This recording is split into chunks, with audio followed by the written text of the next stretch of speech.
Chapter 641. Mu Tongxue didn't know what happened in the hospital. Although she had moved into Yi Mansion, she had no freedom for the time being. Yi Jingqing had sent people to protect her in name, but in fact, he was afraid that she would look for Mr. Liu on her own. Mu Tongxue swore in her heart that for the sake of Mr. Liu's safety, she would never have any contact with him again. She even tried to forget this man. But she would never forget the humiliation Yi Jingqing had given her. Living a happy life. That would be in her next life. After thinking for a while, Mu Tongxue turned around and looked at the bodyguards guarding her. Tell your CEO Yi that it's so boring at home. I want to go out for a walk. I'm meeting him for dinner at Empire Hotel at 6. The two bodyguards looked at each other awkwardly, but they still called Yi Jingqing. Tell him that I don't want anyone to follow me. I just want to be alone. The bodyguards conveyed Mu Tongxue's words. Unexpectedly, Yi Jingqing agreed. CEO Yi agreed. He said that he will wait for you at Empire Hotel at 6. Mu Tongxue sneered and left Yi Mansion. Of course, she wouldn't look for Mr. Liu again. But she had her own channels to find out where Mr. Liu was. Of course, others were not reliable. But there was one person who would never let her down. So, she went to the police station and saw Feng Shanshan. Feng Shanshan saw that she came this time, dressed in bright and beautiful clothes, and also smiled meaningfully. Your sister left. I'm not looking for my sister. I'm looking for you, said Mu Tongxue. Mu Tongxue said. I can't have her number. So, I hope that you can help me tell her to keep an eye on Miss Liu. I will make her pay for all the pain she has suffered in the past. Do you think Yi Jingqing doesn't know you're here? Feng Shanshan asked. So, it's not important whether you have Mu Qiqi's number or not. What's important is what you're going to do. No matter what I do, he can't do anything to me. He can kill me if he wants, said Mu Tongxue self-deprecatingly. Since Yi Jingqing can do illegal things, he can certainly prepare many ways to deal with you. Really? Mu Tongxue smiled. Let's see who can't take it anymore. I won't say anything more. I hope you can help me pass the message. With that, she left the police station. This made Feng Shanshan admire her a little. If it were her, she would have died together with Yi Jingqing. But Mu Tongxue could still endure it. Of course, just like Mu Qiqi, Feng Shanshan wanted to see what would happen to Yi Jingqing. She wanted to know how Mu Tongxue managed to hurt Yi Jingqing all by herself. When Mu Tongxue left the police station, she went straight to Empire Hotel. She saw Yi Jingqing waiting at his seat like a fool. So, she took a glass of champagne from the waiter and hooked her arm around the waiter's neck. Help me with something. Yi Jingqing looked at his wristwatch and looked around, as if he was afraid that he would miss Mu Tongxue. However, he waited from 6 to 7, then from 7 to 9, and still did not see Mu Tongxue. He suspected that Mu Tongxue had gone to see Mr. Liu again. However, he remembered that he had sent the man thousands of miles away. So, he immediately called home and found that Mu Tongxue was not home either. Just when he was about to leave, he saw Mu Tongxue walking out holding an old man's arm. Yi Jingqing's expression changed. Tongxue, I fell asleep in the hotel room. Sorry to keep you waiting. Mu Tongxue let go of the old man's arm and let him leave. Then, she walked to Yi Jingqing. That man. He said that he thought I was pretty, so we became friends and chatted in his room for a while, Mu Tongxue explained. So, he's a CEO. No wonder he's so humorous. Yi Jingqing grabbed Mu Tongxue's wrist. I waited for you for 3 hours and you were chatting with someone in the room. Did I make you wait again? If you didn't see me, why didn't you go back first? Mu Tongxue asked Yi Jingqing. Mu Tongxue, aren't you a little too much? Hearing this, Mu Tongxue slapped Yi Jingqing's face. Everyone has the right to say this except you. Yi Jingqing endured the pain and dragged Mu Tongxue out of the hotel. He did not allow her to resist at all. When they got home, he threw Mu Tongxue on the bed roughly. From tomorrow onwards, you don't have to go anywhere. Mu Tongxue knew he would have such a reaction, so she stopped struggling. She touched her wrist and said, "You're hurting me." Seeing that she had calmed down, Yi Jingqing pinched her chin and said, "Since you've chosen to stay by my side, can't you be more obedient? I won't go out tomorrow. You don't have to be so fierce." Mu Tongxue seemed to have returned to her pitiful self in the past. Only then did Yi Jingqing's anger subside. Good girl. But when Yi Jingqing got up, he saw the red spots on Mu Tongxue's arm. It was a mark that could only be caused by kissing. Could it be Mu Tongxue and that old man? But in an instant, Yi Jingqing felt that his idea was too ridiculous.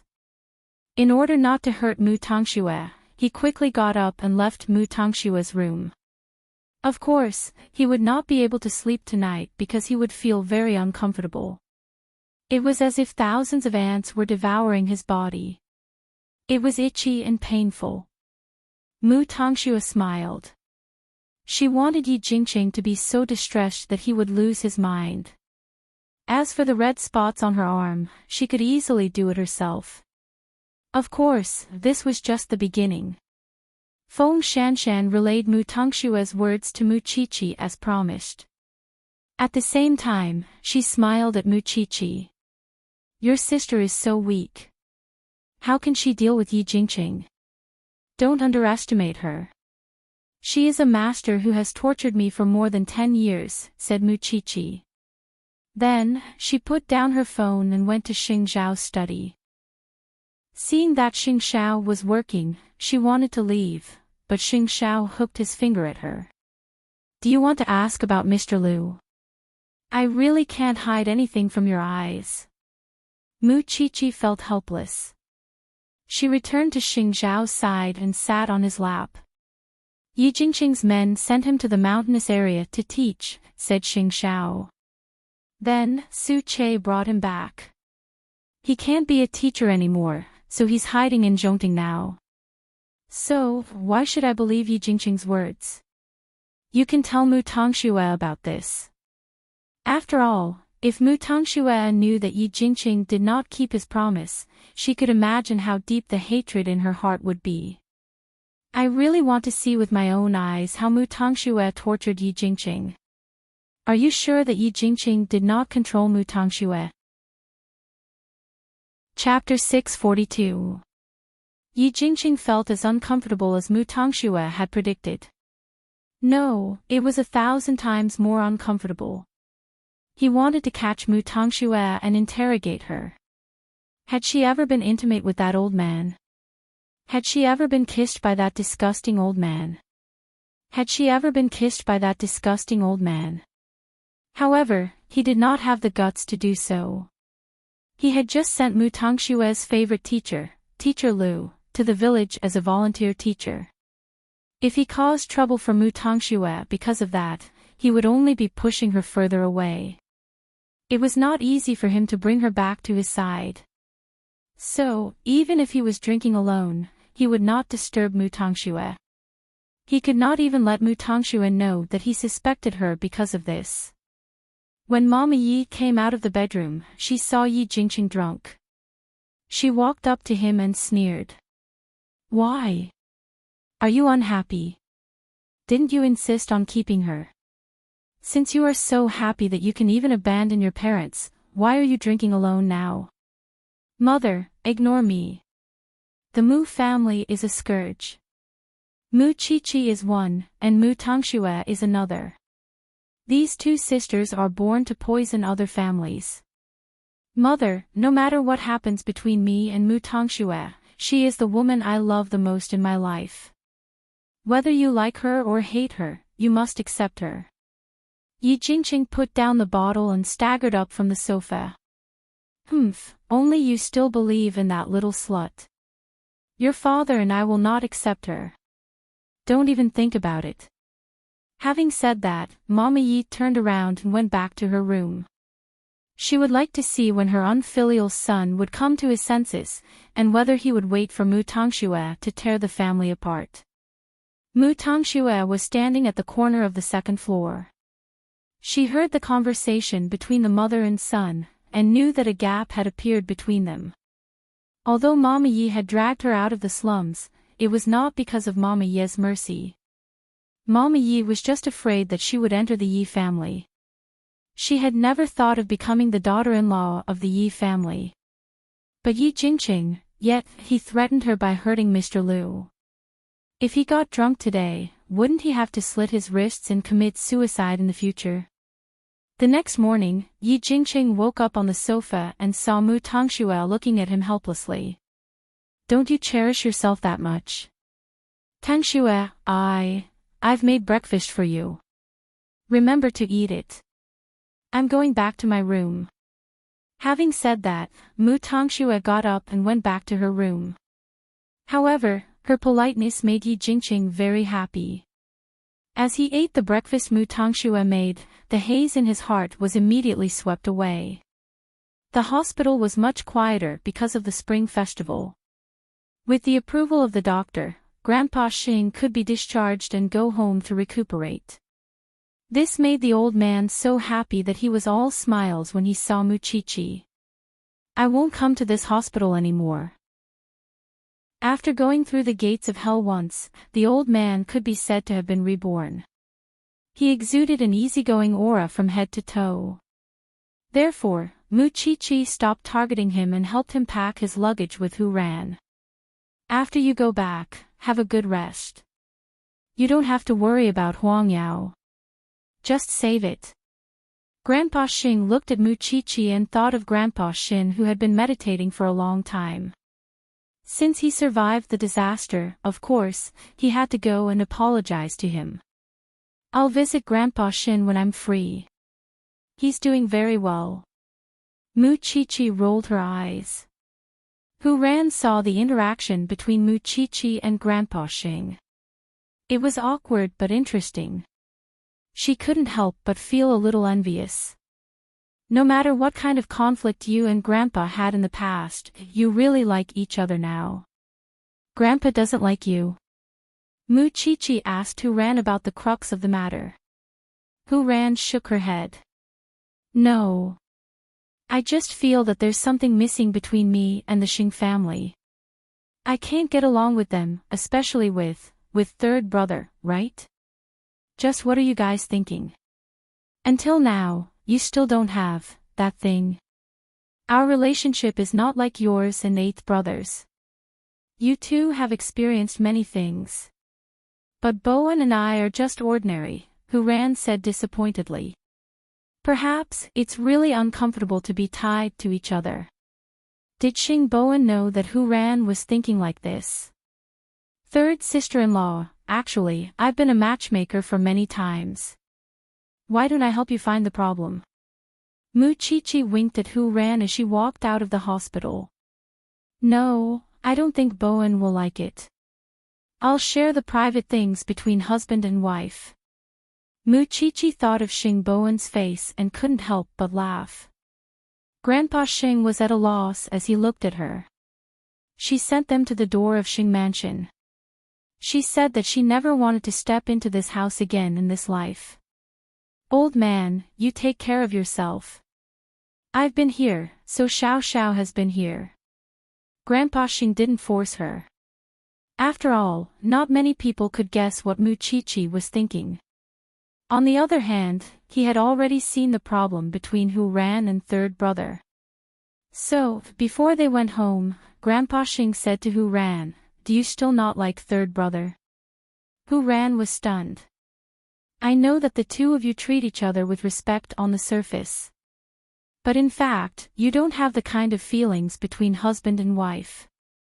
Compared to Mu Qiqi and eighth brother, it's even more obvious. Sigh. I was the one who messed up the matchmaking. Xiao Ran, you're a good girl. If you really don't want to spend the rest of your life with third brother, you can divorce him. I won't stop you this time. This time, Huran's whole body stiffened. Don't be in a hurry to tell me the answer. Think about it carefully. Then, the old man limped back to his house with his walking stick. Huran stood rooted to the ground. For a moment, she was extremely flustered, especially when Xingbowen looked at her. What's wrong with you? I'm fine. Huran avoided Xingbowen's gaze. Xingbowen's expression suddenly changed. But he didn't force Huran. After they returned to their room, he said to Huran, "Did Grandpa say something to you?" "Third brother, I want a divorce." Huran plucked up her courage and said to Xingbowen, "I've made up my mind to be with you for the rest of my life. But I still feel that we're more like family than love." "Is that so?" Xingbowen's smile was uglier than crying. "Since you've decided, then let's divorce. Find a time to go to the Civil Affairs Bureau. There's no need to announce it. Let's break up peacefully." He didn't even bother to struggle. Chapter 643. She desperately wanted to change the situation between her and Xingbowen, but he was really a blockhead. He would give up just like that. In fact, when he walked out of the bedroom, Xingbowen's expression immediately changed. When he heard Huran talk about divorce, he felt as if his soul had been stripped from his body. He even thought that he was hallucinating. Divorce? So be it. Anyway, as long as Huran was happy. After Tang Yixiao's case was solved, the police station immediately relaxed. However, on this free morning, Tang Yan was called into the office by the chief.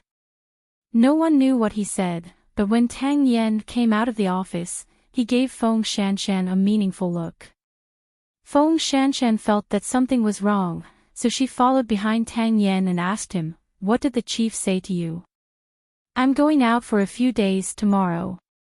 Be careful at home." "Is it the same mission as last time?" Feng Shanshan asked him. "Do you know that the wound on your left shoulder has just grown new flesh?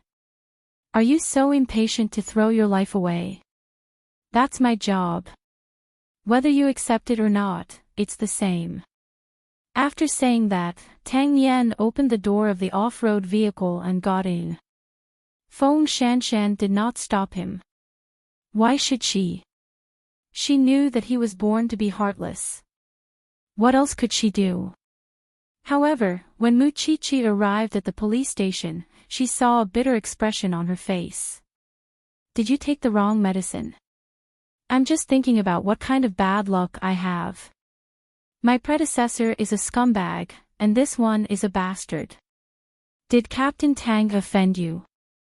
Mu Chi-Chi could not help but laugh. "Isn't it normal for him to offend you? After all, he's such an iron-blooded man. He's passionate about investigating cases. I think this is something that's branded in his bones. I'm afraid he can't change it in this life. Didn't you like his body before? You can't blame him for this." Feng Shanshan leaned against the glass and thought hard. She felt that there would be no result. "Forget it. Let's do the experiment. Being busy makes me forget my worries." The two of them entered the laboratory together. It was rare for the professor to return from abroad. However, on the first day of work, the professor was already at loggerheads with the new forensic doctor. "I just want you to help me do a simple experiment. Don't you know how to do it? Who recommended you to come here?" "Professor, I will try my best to learn from you." The professor propped himself up on the dissection table and adjusted his glasses. "You're an official forensic doctor. How come you're not even as good as a freshman?" The new forensic doctor looked at the professor timidly, not saying a word. "Forget it, you can leave." The professor did not make things difficult for the new forensic doctor and sent him away. He thought that his ability was as weak as his character. However, they did not know that Tang Yen was sent on a dangerous mission because of this new forensic doctor.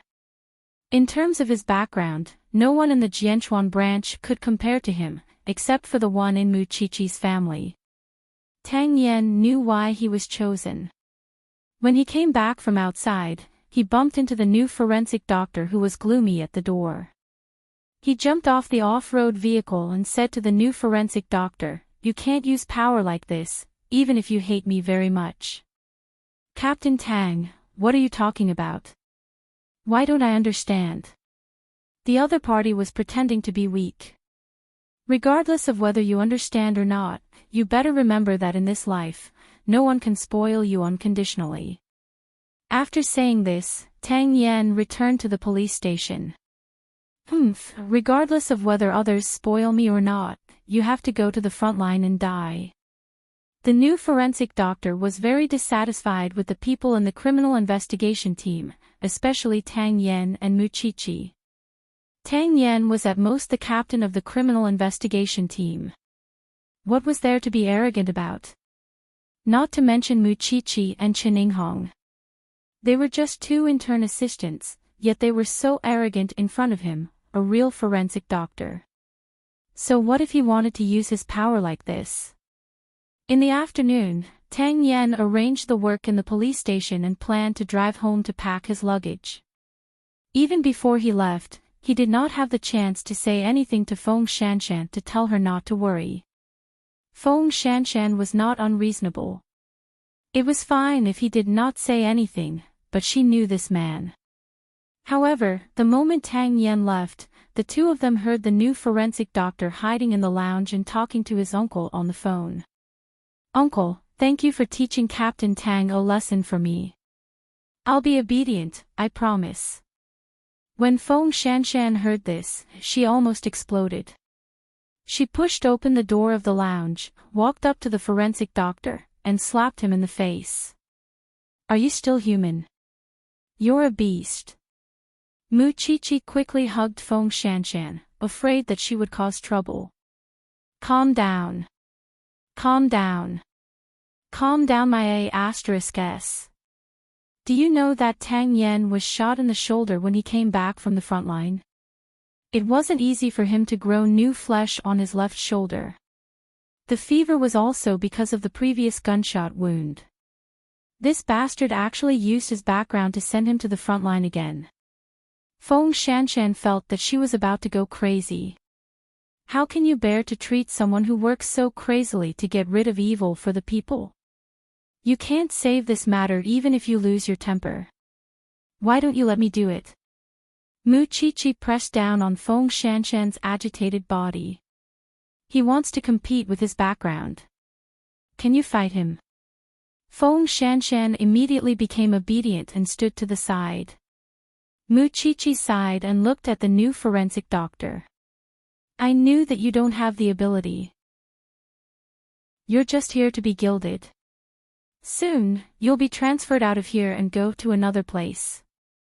So, you can totally play with your colleagues in the bureau like this, including Captain Tang. It's just that we can completely abide by the rules of the game you set. However, there's one thing you have to be clear about. My second uncle is the mayor of Jianchuan. My husband has close ties with the military. Since you want to play, let's play. Isn't it just using my background? Who wouldn't? Why didn't the other party do anything to Mu Qiqi? It was because of Mu Qiqi's background. Mu Qiqi, I'm not bothering you when I'm looking for trouble with Captain Tang, right? Could it be that Captain Tang is your lover? Is that why you're so anxious?" When Feng Shanshan heard this, she kicked him again. "If you have the guts, say it again. Otherwise, why would Mu Qiqi be so concerned about Captain Tang?" Mu Qiqi didn't want to say anything more to the forensic doctor. She just took out her phone and called Xing Xiao. "Xiao Xiao, are you free? Speak." Who didn't know that Mu Qiqi's matter was comparable to hundreds of billions? "Help me investigate something." Mu Qiqi sent the forensic doctor's name over. Find out what kind of impressive background this person has. I'll call you later. After Xing Xiao said that, he put down his phone and handed the name to Su Che. Find out this person's 18 generations of ancestors. Okay, CEO. Su Che nodded. Chapter 644. Mu Chichi hung up the phone and raised her eyebrows at the new forensic doctor. The new forensic doctor was called Dai Shi. Dai Shi looked at Mu Chichi too. Neither of them was willing to give in. We're all people who rely on our backgrounds. What's the difference between us? You're so great, but you only know how to look for Xing Xiao. If you're so capable, you should solve this problem yourself. If you want to solve it, you have to know who's behind you. I'm sure you know that my husband doesn't play by the rules. If he finds something he shouldn't, I'm really sorry. After that, Mu Chichi dragged Feng Shanshan away. Feng Shanshan stared at Dai Shi. If anything happens to him, don't even think about leaving here alive. The other party looked at Mu Chichi and Wan Chanshan indifferently as if he was not afraid of death. He wanted to see how they could turn the tide now that Tang Yan had gone to the front line. What should we do? Feng Shanshan looked at Mu Chichi in a daze. Even if CEO Xing finds out about that bitch's background, there's nothing we can do. Mu Chichi smiled and patted Feng Shanshan's shoulder. You're worried about yourself. Captain Tang has been through so many dangerous missions. Do you think he's in a desperate situation? On the contrary, if you ask him to come back now, he'll be very unwilling. Trust me, he'll do better than you can imagine. Really? Feng Shanshan and Wan Fei looked at Mu Chichi suspiciously. Even if my husband finds out about that bitch's background, do you think you can pull him back? Based on his character, think about it carefully. Feng Shanshan took a deep breath. Although she did not want to admit Mu Chichi's words, she was right. Tang Yan was a rigid person. If you ask him to come back now, he might not be willing. According to him, no matter how dangerous the mission was, someone had to carry it out. This person never treated his life as a life. As for that bitch, don't worry. We'll find a chance to teach her a lesson. Feng Shanshan had no choice.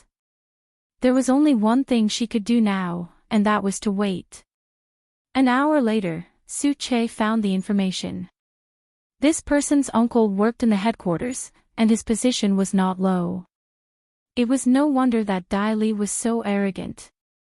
From Su Che's information, he appeared to be a dedicated person who had nothing to hold against him. That was also why Dai Li was not afraid of Mu Chichi coming to Xing Xiao. Still, if he was really a just person, he would not have helped his nephew by abusing his authority. That was the biggest breakthrough for Feng Shanshan and Mu Chichi. It's really watertight. However, as long as it's something that's on someone's mind, there must be some clues. In the few days that Captain Tang has been away, I think we can look for it. Feng Shanshan was just disgusted.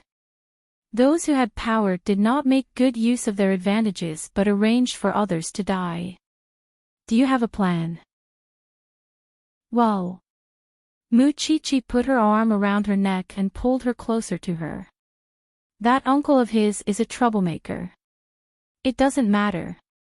It doesn't matter even if it's watertight. Don't forget that the existence of his nephew is the biggest evidence. Where did he study forensic science? What's his grades like? How did he get into the criminal investigation team without any real skills? Isn't that something worth paying attention to? Anyway, we're just small assistants. We have nothing to do in the station these few days. We might as well go out and ask around. What do you think? Sure. Feng Shanshan nodded. We won't rely on anyone this time. We'll rely on ourselves so that others won't lower our standards. Mu Chichi snorted unhappily. Then let's do it. After that, Mu Chi-chi looked at Dai Li's resume in the station. He actually graduated from a famous school and got excellent grades in every subject. With his level, he could not even get a passing grade.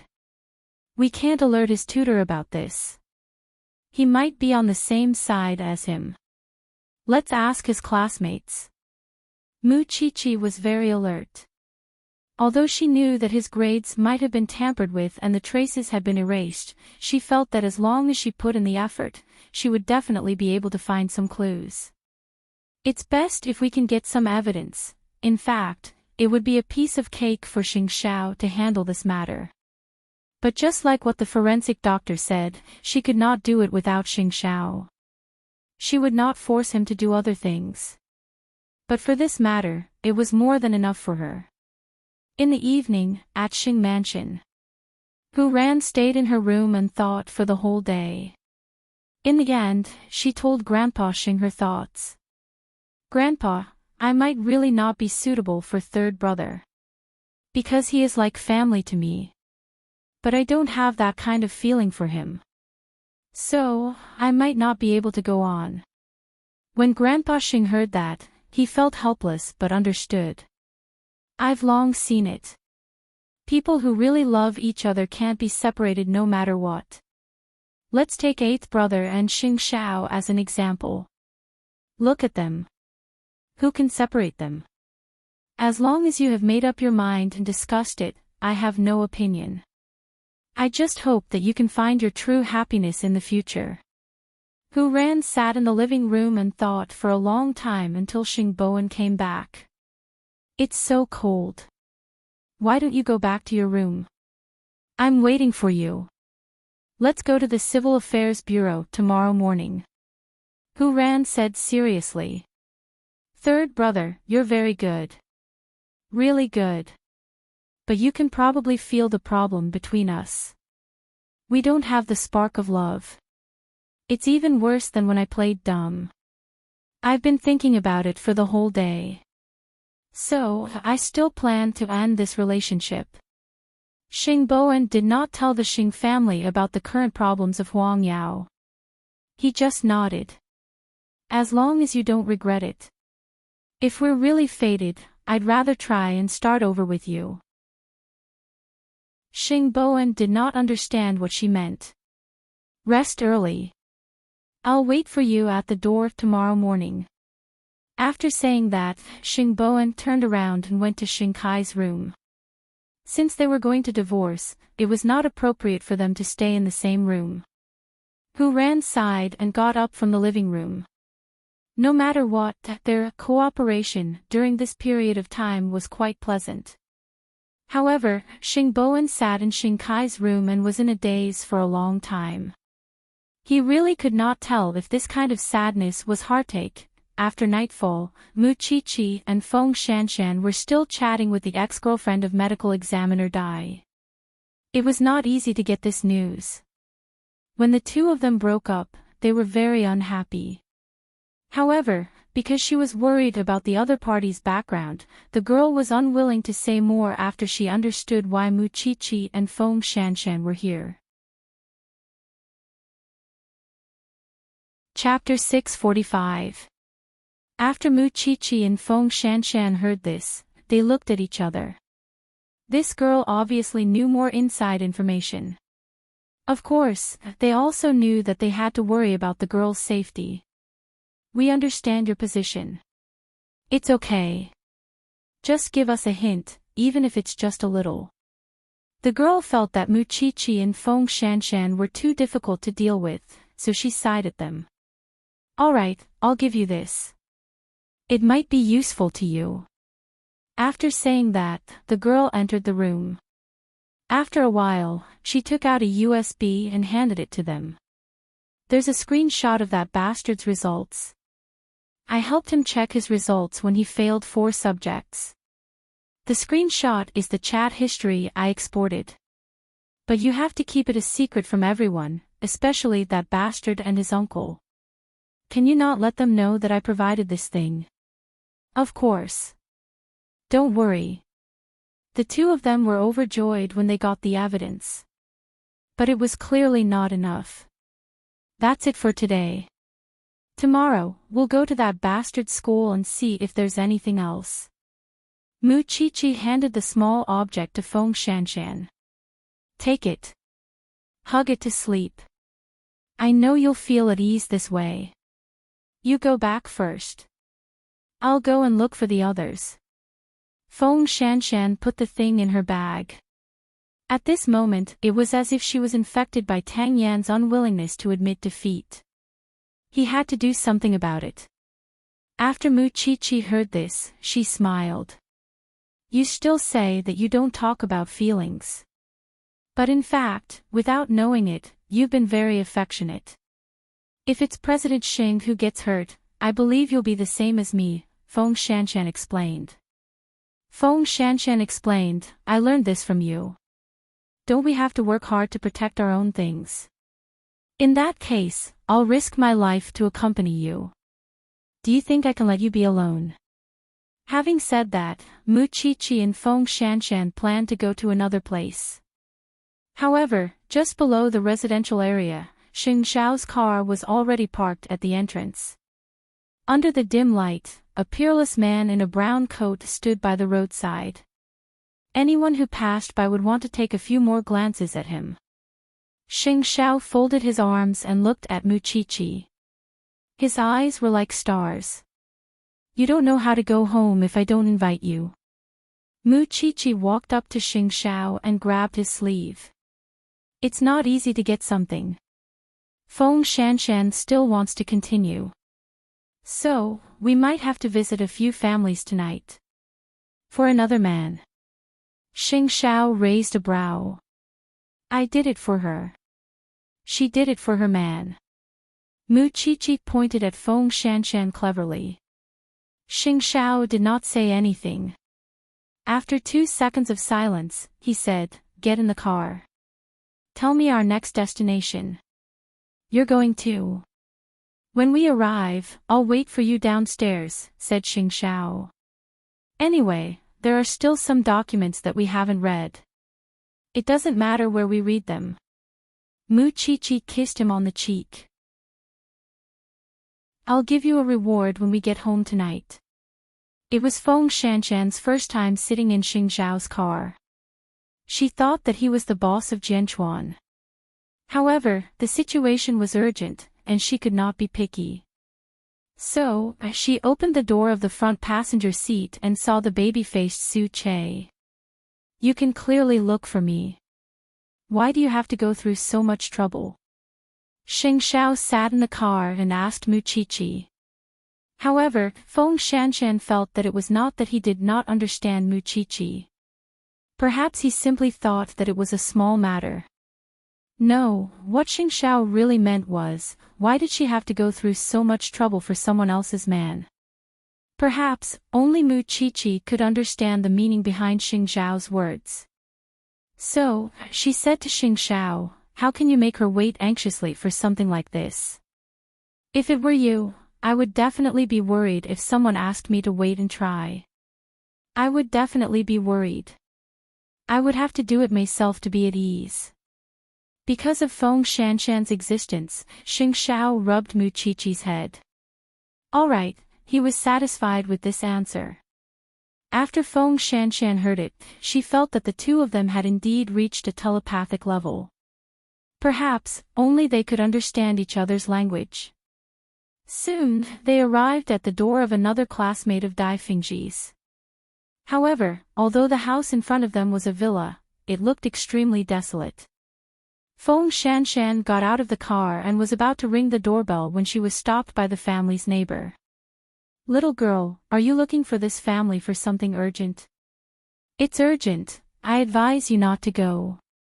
In this family, other than a normal son, the father is paralyzed and the mother is mentally unstable. If you go in, you might get hurt. Thank you, Auntie, but I really have something urgent. Feng Shanshan did not intend to back down. When it came to Tang Yan's matters, other than talking about feelings, she had never backed down. All right then. I've already advised you, but you didn't listen, the neighbor sighed and left. Feng Shanshan pressed the doorbell firmly. The person who opened the door was the person they were looking for. This person had a grudge with Dai Fingji in the past. "Who are you looking for?" the other party asked Feng Shanshan coldly. "I'm looking for you. I want to know something about Dai Shi's past. I don't know if it's convenient for you." The other party glanced at Feng Shanshan and only said 2 words, "I'm not free." After saying that, he turned around and left. However, after taking 2 steps, he turned back. "What do you want to know?" "His academic performance. Does he have any results?" The man snorted. "He doesn't attend major or minor classes, and he's scared of blood." "How can he be a forensic doctor?" "He's scared of blood." Feng Shanshan recalled how uncomfortable Dai Shi looked when he dissected Tang Yixiao's body. She thought that it was because the body was badly mutilated. She did not expect that it was because he was scared of blood. But what does it matter? He has an uncle anyway. He can go to any department he wants. In fact, just knowing that Dai Shi was scared of blood was enough to bring down that bastard. Why would he choose to be a forensic doctor when he was scared of blood? Was he sick in the head? In fact, most normal people would have some symptoms like this. However, after 5 years of study, they were already immune to all kinds of poisons, but Dai Shi was still scared of blood? Did he think that he was still a freshman? "Can you tell me more about Dai Shi?" Many of Dai Shi's exams were taken by a person called Qin Yang. "You can go and look for him." Having said that, the man turned around and went back to his house. He closed the door tightly as if there were 2 lions locked in the house. "I've gained quite a lot." Mu Qiqi looked at Feng Shanshan and said, "Of course, the more evidence, the better. That B*TCH definitely wouldn't have thought that we would start with him." Chapter 646. Feng Shanshan did not move after hearing that. She quietly searched for Qin Yang's name on the list. However, because Qin Yang was not on Dai Shi's list of enemies, his name would not be on it. However, seeing that Feng Shanshan did not give up, Mu Qiqi crossed her arms and asked, "Don't tell me you still want to look for Qin Yang? We don't even know who Qin Yang is, and we don't have any information about him. Where are you going to look for him?" "You and CEO Xing, go home. I still want to take a look." Seeing that Feng Shanshan was about to move, Mu Qiqi quickly stopped her. "Do you still want to live? It's already the middle of the night, and you are still wandering outside. Do you have to do this for Captain Tang? Qin Yang will not run away. I know very well whether I have to do this or not. Qiqi, he is working so hard outside because of that bitch. If I don't find the evidence soon, I won't be able to live with myself." Mu Qiqi was helpless. She took a deep breath and turned to look at the man in the car. Although Xing Xiao was reading the documents, he also noticed the content of their argument. So, he only squeezed out 2 words from his mouth. "Get in the car." Although this little thing told Feng Shanshan not to continue, he knew that if it were not for him, the 2 of them would have rushed out long ago. "Get in the car." Mu Qiqi pretended to look at Feng Shanshan. After making a few calls, Su Che confirmed Qin Yang's identity. Although he used to take the exam for Shi, after he graduated, he started a business and had some achievements. Soon, they arrived at Qin Yang's shop. As usual, Mu Qiqi and Feng Shanshan went in while Xing Xiao waited in the car. Now, this man was the owner of a bar called Night Wind. Seeing that it was such a place, Xing Xiao looked at the documents and said to Su Che, "Go out and protect him." "Yes." Su Che immediately got into position. Mu Qiqi and Feng Shanshan asked the bartender about the VIP room where Qin Yang was. However, it was a mess inside.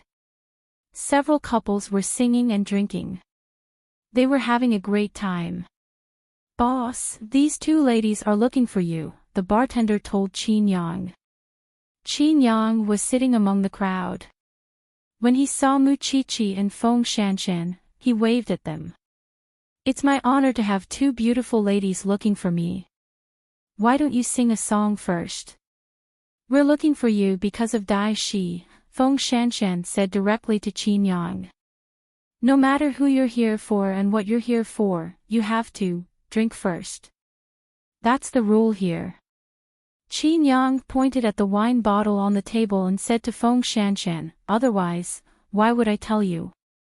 This person didn't look decent at all, and his body was filled with the temperament of a hooligan. He was wearing a pair of gold-rimmed glasses. He seemed to have drunk too much and did not look carefully at who was behind Feng Shanshan. "Will you tell me if I drink this bottle on the table?" "Of course. I'm a man of my word." The men and women around him laughed when they heard that. Feng Shanshan was also someone who had been in the nightclub. So, a bottle of wine was not a problem for her. So, she picked up the bottle and drank it. But after drinking, Qin Yang laughed happily and encouraged Feng Shanshan to drink again. "You're a heroine. Drink again. After drinking this bottle, I'll definitely tell you." "Don't believe him. He's going to blow you up." Mu Qiqi stopped Feng Shanshan. Feng Shanshan did not move. "Feng Shanshan, he's obviously not thinking clearly now. Can't you wait until tomorrow when he's sober and come again? Must it be now? Since you're here, don't think about leaving tonight." Qin Yang gestured to the bartender to close the door. It was not easy for two cute girls to come. How could he let go of such a good opportunity? "Are you sure you want to lock us up?" Mu Qiqi crossed her arms and looked at Qin Yang. "Do you know what we do?" "This girl looks a little like that Mu Qiqi, the one who always appears in the newspapers." "The one who always appears in the newspapers." One of them recognized Mu Qiqi, but was not sure. "What about Qin Yang?" He laughed out loud. "Who is Mu Qiqi?" "I don't know her. I only know that people with status would never come to a place like this. If you two really want to ask me about Dai Shi, you have to pay the price, right? I don't like money. I just have a little hobby." Having said that, Qin Yang stood up and walked to Feng Shanshan. He wanted to reach out and touch her cheek. But at that moment, the door of the VIP room was suddenly opened. No one could see who it was. All they saw was Qin Yang's body flying to the wall.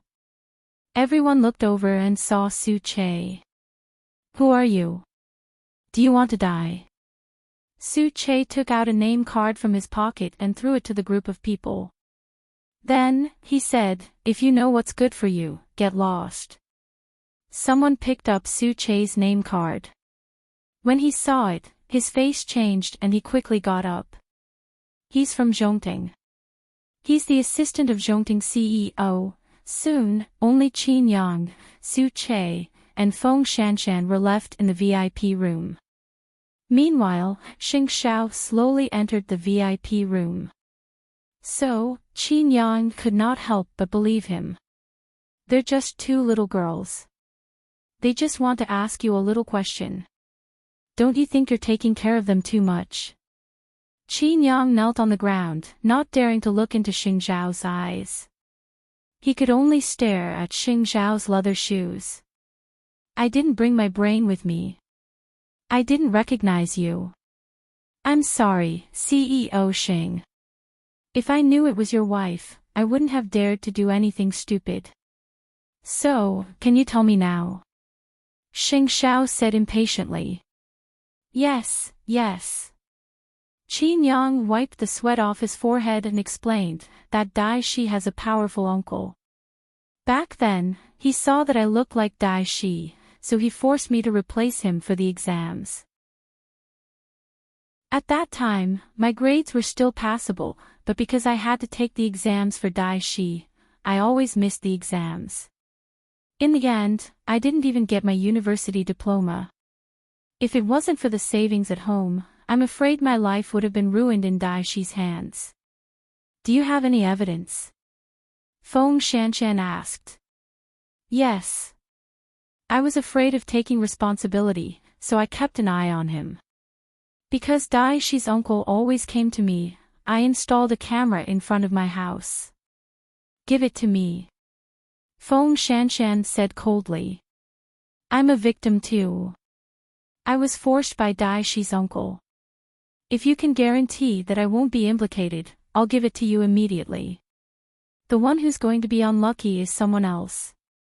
Xing Xiao only said these words, but it was also a promise to Qin Yang.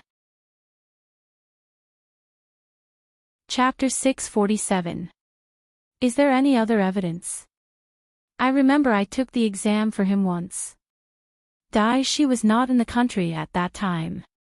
He went abroad to have fun. You can check the exact time. It should be when he was in his second year, Qin Yang recalled. Feng Shanshan and Mu Qiqi looked at each other. It was about time. With the screenshot of Daishi's ex-girlfriend and Qin Yang's video, if the time Daishi took the exam coincided with the time he went out, the evidence was basically solid. CEO Xing, I've told you everything I know. Please forgive me. I didn't recognize you today. I'll kowtow and apologize to Mrs. Xing. No need. Mu Qiqi quickly stopped him. She did not have that kind of bad taste. Next time, keep your eyes open before you go out. At least you can stay alive. What do you think? Xing Xiao hated the smell here. He frowned subconsciously. I'll listen to you, CEO Xing. Qin Yang felt that his life was saved, so he quickly bowed. Xing Xiao glanced at Mu Qiqi and got up. Can we go now? I didn't expect that you still have to do it in the end. Mu Qiqi sighed and looked at Feng Shanshan. Can you rest assured now? Thank you, Feng Shanshan said stiffly. They quickly left the bar. This time, Feng Shanshan was willing to go home. Perhaps this was finally a relief for her. Mu Qiqi watched Feng Shanshan leave and could not help but sigh. She said that she won't fall in love, but in fact, she cares more than anyone else. She keeps saying that Tang Yan is a bastard, but she still fell for him and can't get out. She just doesn't want to admit that she's stupid. Xing Xiao loosened his sleeves and held Mu Qiqi's face. Do you think I shouldn't have helped you just now? Mu Qiqi was stunned. Are you still thinking about what I said just now? Yes. Mu Qiqi chuckled. We didn't use our brains just now. If you didn't save us, we would still be in trouble tonight. I know what's good for me, okay? There are some things that little girls like us can't do. I might have to rack my brain for an entire night, but that might not be as good as you coming out to meet Qin Yang. Compared to you, I really don't know how much longer I need to grow before I can stand on my own. Satisfied, Xing Xiao let go of the little one. There will come a day. I think so too. Having said that, Mu Qiqi lay down on his lap. There's going to be a good show tomorrow. I'm excited just thinking about it. Xing Xiao's lips curled into a smile as he caressed the little one's lips. Tomorrow, he would see how Feng Shanshan would use this evidence to avenge Captain Tang. Late at night, Yi clan. Mu Tongxue stayed quiet in Yi mansion for the whole day. Except for talking to Yi Jingqing in the morning, she didn't say a word for the rest of the day. The servant of the Yi family told Yi Jingqing about the situation. Yi Jingqing quickly went to Mu Tongxue's room. Tongxue. I heard from the servants that you've been depressed the entire day. What's wrong? I'm fine, Mu Tongxue answered coldly as she sat on the bed. Yi Jingqing sat on the edge of the bed. Then, he saw the fruit knife beside Mu Tongxue's pillow. What are you doing? I don't know. I just feel that my chest is tight and I can't live anymore. Seeing Mu Tangshua's half-dead state, Yi Jingqing knew that it was not a good idea to keep Mu Tangxue locked up like this. So, he quickly hugged Mu Tangxue and said, "Let's go out and relax tomorrow. I don't want to see you. Mu Qiqi, you're not my sister. I didn't kill Mom." After hearing what Mu Tangxue said, Yi Jingqing was stunned. Because he felt that Mu Tangxue seemed to be in a delirious state. "Tangxue, look at me. What did you just say?" "Dad. I didn't kill Grandma." Yi Jingqing was completely stunned. After a while, he stood up and called the family doctor. Did he really drive Mu Tangxue crazy just like that? It was impossible. Absolutely impossible. Soon, the family doctor arrived at Yi Mansion. After a round of examination, Mu Tangxue finally fell asleep under the effect of the tranquilizer. "Mr. Yi, she has been stimulated. There are signs of schizophrenia. I suggest that you send her to a big hospital for a checkup. Before that, don't stimulate her anymore." Yi Jingqing grabbed the doctor's collar and threatened him. "Say that again. It's the truth. I can't do anything if you don't believe me." Yi Jingqing let go of the doctor's collar and said, "Get lost." Could it be that he had provoked Mu Tangxue by sending Mr. Lu away? Was Mr. Lu's influence on her that great? Yi Jingqing stayed by Mu Tangshue's bedside for half the night until she woke up. "Why are you here?" At that moment, she seemed to have returned to normal. Yi Jingqing was overjoyed. He hugged Mu Tangxue tightly. "Tangxue, you can go wherever you want tomorrow. Don't stay at home all day. When I'm done with my work, I'll go out with you." Mu Tangxue did not move and let him hug her. But, her lips curled up in a place where Yi Jingqing could not see. This man's emotions were being manipulated by her just like that. Was he acting? She was at the level of a best actress. Needless to say, she wanted to fight for her freedom. She wanted to know Mr. Lu's current situation. After what happened to Tang Yan today, Mu Qiqi had not found a way to tell her about Mr. Lu's situation. It was hard to imagine if she knew that Mr. Lu was sent to the mountains to teach. Would she go crazy? Many people seemed to be suffering that night. Whether it was Feng Shanshan, Shen Boan and his wife, or Mu Tangxue, they were all trapped in their own destinies and could not get out of it. But tomorrow would be a new beginning, wouldn't it? However, in the wee hours of the morning, Feng Shanshan sent an anonymous document to a certain bureau with evidence. She even made a lot of copies of it. Because Dai Shi had bet Tang Yan's life with her. So, she wanted the other party to pay the price. In order to prepare the document, she spent the whole night writing more than 10,000 words. For Tang Yan, she really put in a lot of effort. The man was her man. Even if Tang Yan did not have any friends or family, he still had her as his woman. So, Feng Shanshan had no scruples. The next morning, the people from the bureau received some of the documents. Of course, it was handled by Feng Shanshan. Feng Shanshan even sent a copy to Mu Qiqi, as if to remind her to wake up and watch the show. Today would be an exciting day. Chapter 648. Early in the morning, the people in the branch office were all gossiping. Although they knew that Dai Shi did not have any real talent, they did not expect that he had such a big boss behind him. He falsified his results and even found someone to take the exam for him. Feng Shanshan and Mu Qiqi met at the entrance of the branch office and entered together. Soon, they were dragged into the gossip army. "Shanshan, Qiqi, did you receive the documents about Dai Shi? It's all over the police station. This person is really shameless. I didn't expect that to be how he got his identity as a forensic doctor." What's worse is that his uncle, who has an important position, actually broke the law. I really want to see what happens to him and his uncle. The senior brothers in the bureau could no longer hold back their complaints. It's fine if it's any other job, but it has to be a forensic doctor. It's a matter of life and death. The forensic doctor provides us with the key to solving the case.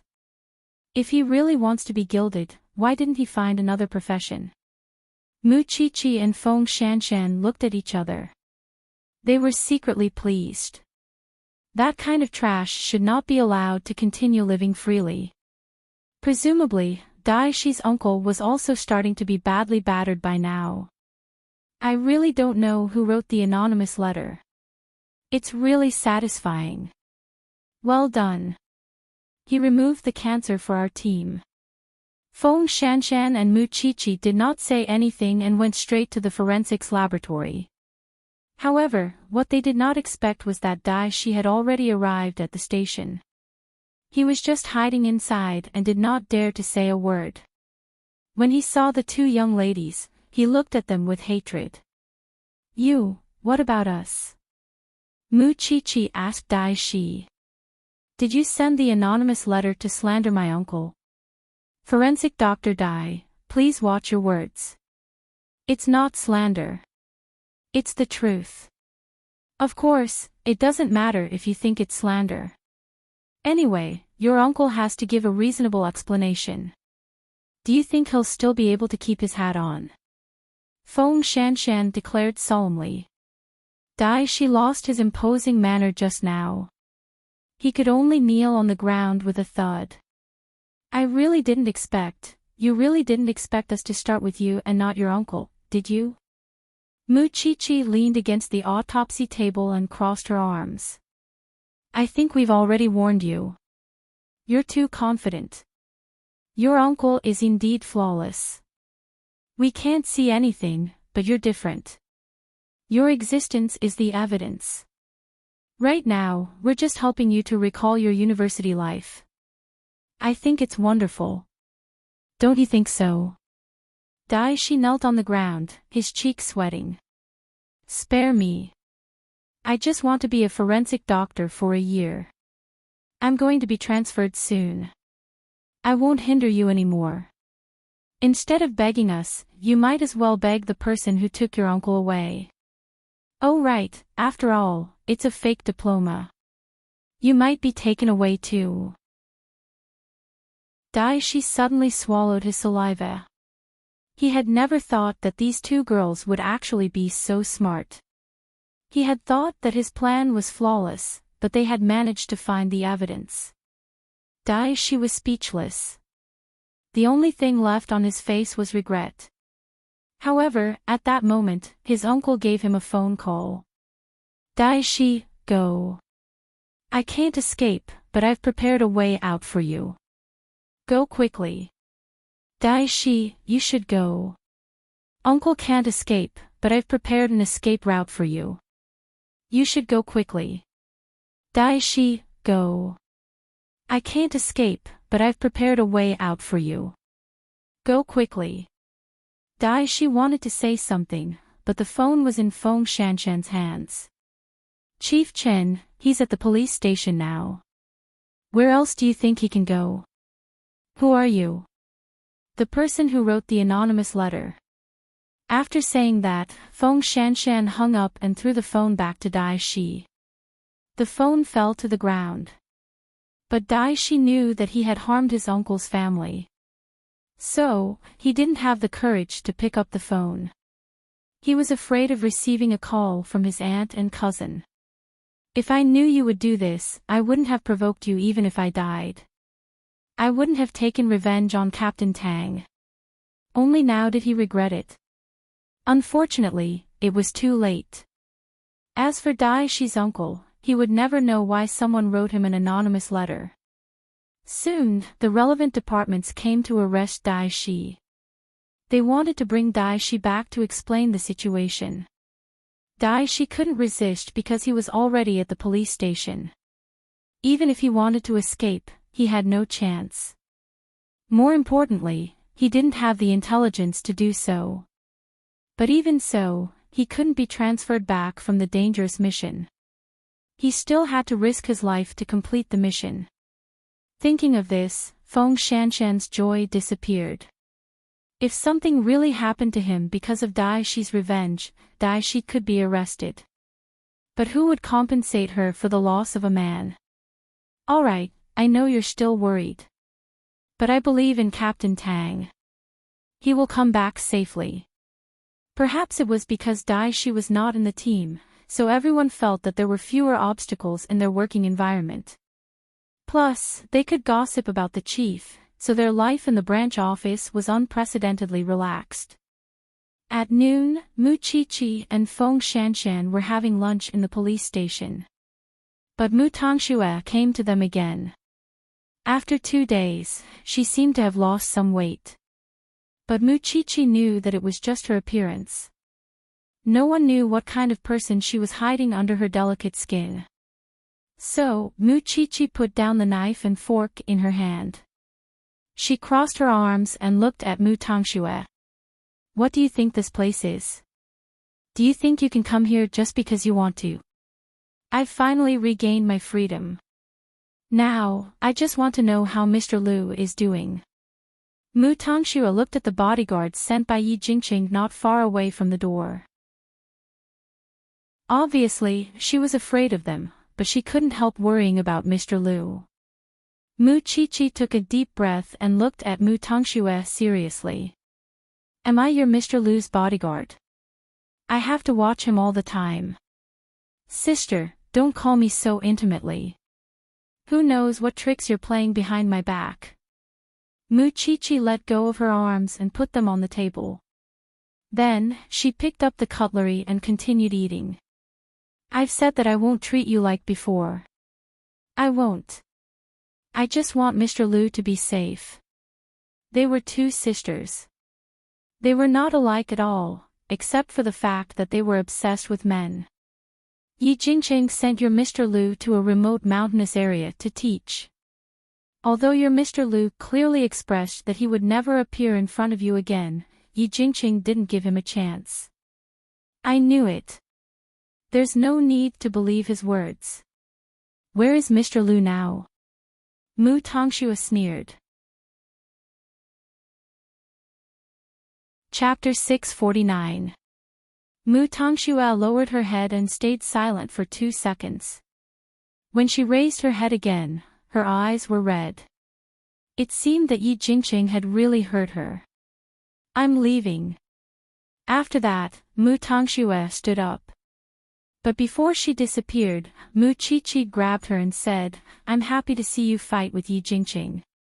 But you should at least keep your life, right? Although you killed Mommy, she loved you the most when she was still alive. Don't let the Yi family inform me to collect the body. I'm telling you, I won't go. Mu Tongxue did not say anything. She just quickened her pace. No matter how ruthless Mu Qiqi was, she still had some pity for her. However, Mu Tongxue did not care about anything else. She just wanted to use the most vicious method to let Yi Jingqing taste the pain. In the afternoon. It was only then that the 2 sworn enemies of the Xing family had truly completed their divorce procedures, and officially dissolved their relationship as husband and wife. Third brother, I hope we can still be friends when we meet again. Hu Ran stretched out her hand, wanting to shake Xingbowen's hand. But Xingbowen forced a smile and said, of course, the chauffeur is here. I won't send you off. I still have something urgent to deal with in Huangyao. Good luck. Hu Ran knew that she had nothing to do with Xingbowen now. It would be hypocritical if she said that. So, when Xingbowen turned around, she went back to the Hu family and asked the servants to take her luggage that she had packed yesterday. There were no vows, no etiquette, no blessings, and no love in this marriage. It started too fast, and it ended too fast. You. Third young master is a decent man. Why did you insist on getting a divorce? Papa Hu could not understand his daughter. Why did she give up such a good man and give him to someone else?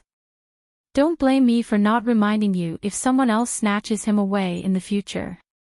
Hooran did not say anything. She went back to her room.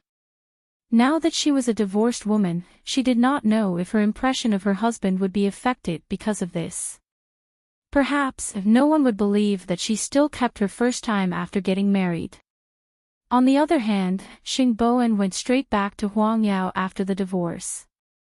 That was because Xing Kai seemed to be up to something in the past few days. He was thinking of a way to deal with the Huang Yao shares in his hands. As far as he knew, the sellers that Xing Kai was interested in were not good people. They were all ambitious wolves. Although he was prepared for that, he still felt terrible when Xing Kai betrayed the Xing family. He had not told Grandpa Xing about this.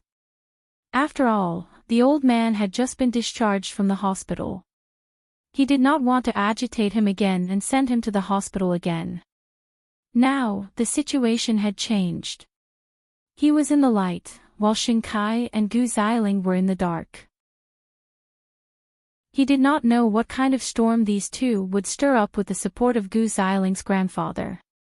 In fact, Hooran had made the right choice to leave.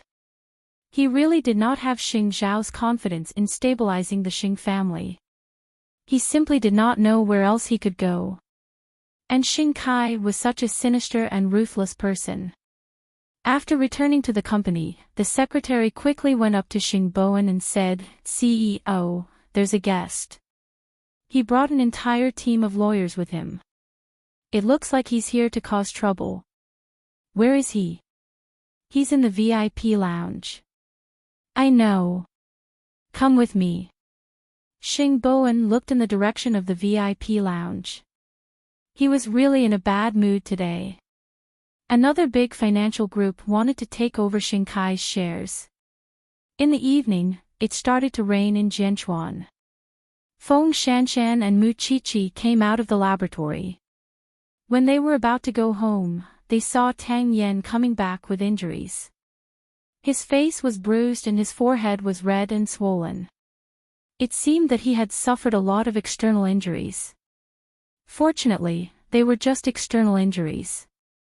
The first thing he said when he entered the police station was to Feng Shanshan and Mu Qiqi. "You two, don't leave yet. Come with me." The two of them looked at each other and followed him into the police station. Then, all the people in the criminal investigation team were called over. I already know about what happened to Dai Shi. The anonymous letter was written by someone in our station. Who asked you to mess around? Tang Yan questioned everyone present. If it happens again, my team will not tolerate such a vengeful person. You must know your place. You are different from him. Feng Shanshan did not expect that after working hard all night, she would get such an attitude. After hearing Tang Yan's words, Mu Qiqi looked at Feng Shanshan worriedly. Obviously, Feng Shanshan's eyes were red and tears were rolling down her cheeks. You should have died on the front line. That's all. Dismissed. After saying that, Tang Yan did not look at Feng Shanshan. Instead, he went straight to the forensics laboratory to look for the professor. Feng Shanshan and Mu Qiqi also left the police station together. Men are all big pig trotters. After listening to Tang Yan's retelling, the professor laughed. So, this anonymous letter was written by these two children. It was because you were threatened. Why didn't you stop them? How would I know that there are so many stories behind it? The professor shrugged helplessly. But you were angry in the office just now. We all heard it. Didn't you go too far? How can I learn from it if I go too far? After saying that, Tang Yan left the laboratory and drove home. He knew that it would hurt Feng Shanshan's heart. But what kind of identity was Dai Shi's uncle? He was the director of the bureau. Did he think that an anonymous letter could bring him down? Even if they had such a great influence, these people's backgrounds were often complicated and restrained each other. If someone found out that it was Feng Shanshan who did it, would the people on Chief Chen's ship let her go? Mu Qiqi did not care because she had Xing Shao. But what did she have? She was so fearless. She did not know how much trouble she had gotten into. What if her enemies came to take revenge? Thinking of this, Tang Yen sped up and went home. But when he entered the living room, he did not see Feng Shanshan. Feng Shanshan took the blanket out and hinted to Tang Yen that he would sleep in the living room while she locked herself in the room. Lying on the bed, she felt very wronged. Men were rational, and women were emotional. This sentence was not wrong to use on the two of them. Of course, Tang Yen was not good at explaining. Whether Feng Shanshan could understand his painstaking efforts or not, he would still do his best to protect her. For example, it was raining tonight. It was really a good weather for revenge. Chapter 650. Not long after nightfall, in Yi Mansion. The bodyguard had told Yi Jingqing about Mu Tangshua's schedule, including her visit to the police station to look for Mu Qiqi. Yi Jingqing did not know that Mu Qiqi and Xing Shao had intervened in Mr. Lu's matter. He also did not know that Mu Qiqi had told Mu Tangxue about Mr. Lu's situation. He thought that Mu Tangxue went to Mu Qiqi to show off. If that was the case, he would be happy to see it happen. Are you feeling better after going out for some fresh air today? Mu Tangxue turned around and looked at Yi Jingqing. She nodded. Much better. Tangxue, you know that I only want you to be happy. I know. Mu Tangxue sighed helplessly. I really didn't expect your feelings for me to be so deep. Jingqing, I'm not worth it. You are worth it. I only want to give you the best, even if you want the moon in the sky. Actually, I've thought it through. Seeing Mu Qiqi living such a good life, I don't want to live a poor life either. After all, I'm from the Mu family. I'm the daughter of a rich family. How can I chase after a poor teacher? I promised to be with you. But I'm living in your house without a proper reason, and your parents don't like me. I feel very sad. After hearing Mu Tangshue's words, Yi Jingqing was overjoyed. He squatted in front of Mu Tangxue. Is what you said true? Of course it's true. Mu Tangxue nodded. Then I'll tell my parents now that I want to get engaged to you. Then, you will have a proper reason. Yi Jingqing was too excited. What if your parents don't agree? It's useless. I must be with you. Wait for me. Having said that, Yi Jingqing left Mu Tangshue's room in a hurry and went to his parents' bedroom. Then, he officially mentioned that he wanted to get engaged to Mu Tangxue. However, Mama Yi went crazy. Are you crazy? You brought her home.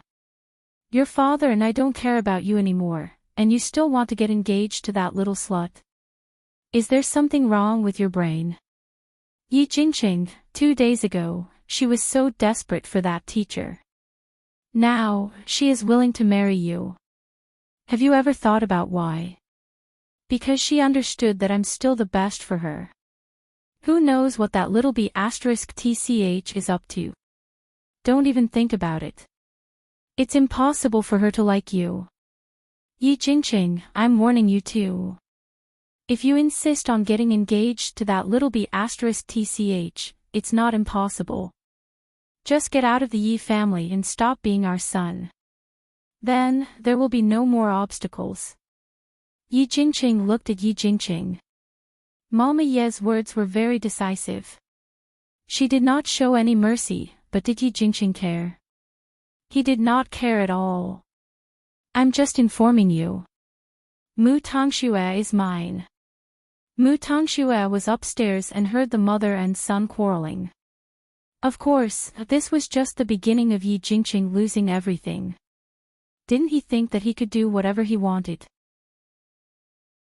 When he had nothing left, he would know what it felt like to be trampled by others. In the middle of the night, Tang Yen put his hands behind his head and closed his eyes to rest.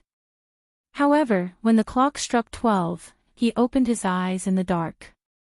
Under the dim light, the sound of someone picking the lock was very obvious. Then, the person gently pushed the door open. But just as he took one step into the living room, Tang Yen quickly grabbed the person's clothes and heard the sound of something smashing in the living room. When Feng Shanshan heard that, she quickly got up and went to the living room. But when she turned on the chandelier in the living room, what she saw was Tang Yen pressing two men to the ground. "Call the police immediately." Feng Shanshan immediately went back to the bedroom to get her phone. Then, she called the police in the area. "What's going on? What do you think?" Tang Yen asked her with his bare upper body. "Your anonymous letter has damaged the interests of many people. It's very common for people to come to you for revenge." Feng Shanshan suddenly understood the reason why Tang Yen was angry today. He must have been familiar with these tricks and had already guessed that someone would come to find trouble with her tonight. "Even so, I don't regret what I did." "Are you out of your mind?" "I'm out of my mind," Feng Shanshan shouted. "Are you my father? Do I need you to tell me what I do? If it's just for me, it's not worth it. I don't need you to teach me what to do." After saying that, Feng Shanshan turned around and went back to her room. She knew what she was doing. That was enough. The two orphans had nothing to begin with. She didn't care what she had to sacrifice.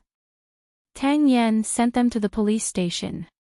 Of course, these two people directly admitted that they had broken into the house and robbed. It had nothing to do with killing them. Then, Tang Yen drove home alone. Sometimes, he really didn't understand if it was because of the uncontrollable factor in Feng Shanshan that made him fall in love with her. When he reached home, he opened the bedroom door with the key and quietly lay down beside Feng Shanshan. Feng Shanshan wasn't asleep. When she felt the man lying down, she couldn't help but move her body away. However, as she moved, Tang Yen moved too. In the end, she really couldn't move, so she got up and said, "Sleep by yourself." Tang Yen didn't say anything. He reached out and carried her over. "Can't you be more obedient? I have my own persistence. I haven't slept for 2 days." After hearing Tang Yan's words, Feng Shanshan finally calmed down. She let him hug her and gradually fell asleep. The next day, Mu Qiqi was still lying on the bed when she heard Xing Xiao say to her, "Third brother is divorced." Mu Qiqi wasn't fully awake yet. It took her a while to wake up and sit up. "What did you just say?" "Third brother is divorced," Xing Xiao repeated to Mu Qiqi as he put on his coat. "What happened yesterday? Hu Ran has moved back to the Hu family. It seems that there's really no spark between them. Actually, this is good. Third brother still has other choices. He just hasn't met a woman who can make him crazy. I thought you would carry on your matchmaking spirit and help the two of them get back together.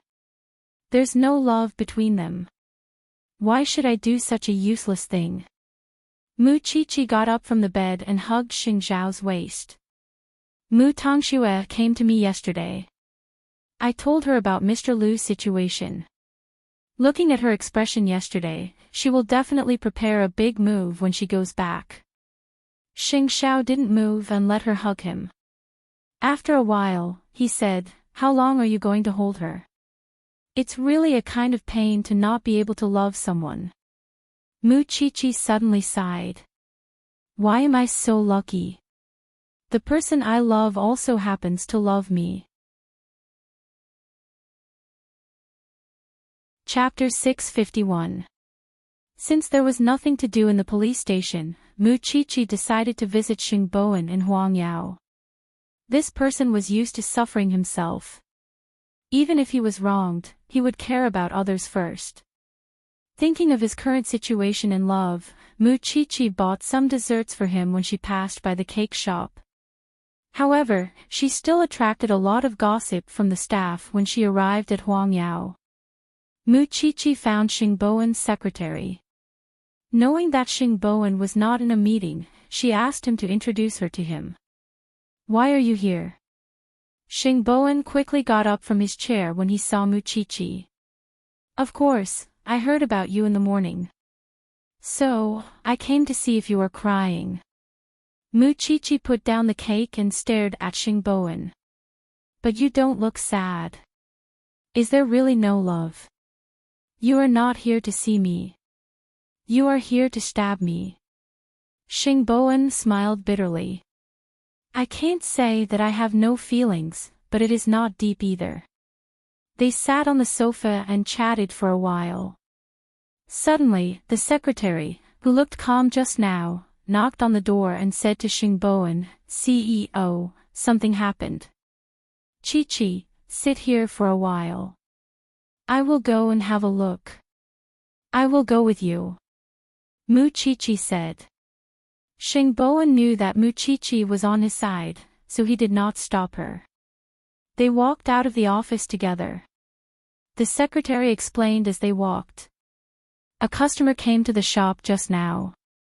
He said that the diamonds he bought in Huangyao were fake. Because he is a VVIP member and is very domineering, the manager of the shop could not handle it. Huangyao had such a long history. How could they sell fake goods? I will go and handle it now." Having said that, Xingbowen quickened his pace, and Mu-Chi-Chi followed behind him. Of course, she did not think that it was a coincidence. Because Xingbowen was in charge of Huangyao now, and he was famous for his loyalty and generosity. It was inevitable that someone would take advantage of his character to achieve their own goals. Especially those who knew him well, such as Xing Kai. They soon arrived at the counter on the first floor of Huangyao. At this time, the rich lady was sitting on the sofa angrily. She saw that the sales manager was already bowing and apologizing to her. But obviously, she did not buy it. "CEO Xing." When the crowd saw Xingbowen, they quickly made way for him. When the man saw Xingbowen, he pointed at him and said, "I've been a VIP customer of Huangyao for so many years, and I've never bought fake goods. How could I have thought that Huangyao would also sell shoddy goods? I spent millions to buy it, but it was appraised as fake diamonds worth only a few thousand yuan. Third young master, don't you think you should give me an explanation?" Having said that, the rich woman threw the certificate in front of Xingbowen. The diamond necklace, the receipt issued by Huangyao, and the appraisal certificate issued by an authoritative appraisal firm. Take a good look at it yourself. By the way, I'm not short of money, and I don't need your manager to kneel and apologize to me. I just feel that my years of trust have been fed to the dogs. From now on, I won't buy anything from Huangyao. Not only that, I'll see you in court." After venting her emotions, she got up and was about to turn around and leave. However, Xingbowen stopped her. "Madam, please wait. What else do you have to say? Please give me 7 days to find out the truth. I will definitely tell you with facts and evidence that Huangyao has never sold fake goods since its establishment. In order to live up to your trust, I hope you can give me a chance to prove my innocence." Xingbowen's words were humble and sincere, but he was trembling with fear. Seeing this, the other party's anger subsided. He nodded. "All right then. Since it's the first time, I'll give you a chance. If you still can't produce any evidence in 7 days, I'll call the police." "Thank you." The other party snorted and turned to leave. At this time, Xingbowen turned to the secretary and said, "Find out the relevant personnel immediately. I want to interrogate them personally." "Yes, President." With that, the secretary quickened her pace and left. Xing Bowen looked at Muqiqi behind him and said to her apologetically, "I'm afraid I don't have time to chat with you today. Let's meet another day. It seems like someone deliberately tampered with it. You should also investigate carefully. You might have let some people go, but it doesn't mean that they will be grateful. Moreover, when they want to take revenge, they will do anything. Be careful. No one can help you now." After hearing Muqiqi's words, Xing Bowen chuckled. "You're really smart. You can see the problem at a glance. Look for Xiao Xiao if there's anything. Don't worry." Xing Bowen patted Muqiqi's shoulder and comforted her. "I won't see you off. Go ahead." Hu Ran left him at this time, and now Xing Kai came back. Just thinking about it made Xing Bowen's situation very uncomfortable. He was not a capable person who could control the whole situation, but at least he was doing his best. Muqiqi took a deep breath and immediately left Wang Yao. However, she did not know that someone was watching her every move in the dark. That person originally came to see how Xing Bowen would be defeated. He did not expect Muqiqi to be there. These people who had once ridden on top of his head, he would definitely make them pay 100-fold or even 1,000-fold. After Muqiqi left Wang Yao, she went to the martial arts classroom and continued to practice her self-defense skills. Because Xing Bowen's incident told her that she was now completely under Xing Zhao's protection. Once Xing Zhao's umbrella lost its effect, she would be the same as Xing Bowen. She would become a target for everyone. That morning, Feng Shanshan and Tang Yan did not appear at the police station. Because Tang Yan had just made a great contribution, the higher-ups gave him a day off. Feng Shanshan was still angry, so when she woke up, she got up on her own and did not want to talk to this man. In their minds, each of them was the king, and they were not willing to give in at all. They were clearly doing it for each other, but they had to fight like this. Although Tang Yan seemed to be quiet and did not like to vent his anger, he would not give in even half an inch when the line was really stepped on. What happened to letting her handle it? What was going on now? Tang Yan slept until noon. When he woke up, he saw Feng Shanshan taking something from a high place, so he walked behind her to help. Feng Shanshan only felt that she was shrouded by a tall figure. She turned around and was shocked. "Can't you wear pants before coming out? I want to take a shower." Tang Yan handed the thing to her. "Go take a shower." After saying that, Feng Shanshan turned her face away and went into the kitchen. She was still angry, very angry. However, after Tang Yan finished taking a shower, he received a call from the chief. He did not even eat and went straight to the branch office. Chapter 652. After a morning's training, Muqiqi went to Zhongting and told Xing Xiao everything she had seen and heard in Zhongting today. Xing Xiao sat in his chair and did not move. After a while, he looked up at Muqiqi. This is a problem that will always happen when managing a company. Third brother has a way to deal with it. Then I'm making a mountain out of a molehill. Muqiqi held her chin and thought for a while. But I always feel that there will be more serious consequences. Maybe I'm too narrow-minded. I'm always on guard against Xing Kai's revenge.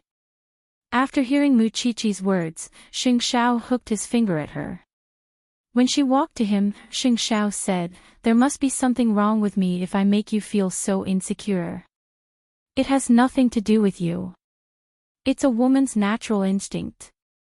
It's our specialty to let our imagination run wild." Muqiqi sat on Xing Xiao's lap. "You continue. I'll sleep here for a while."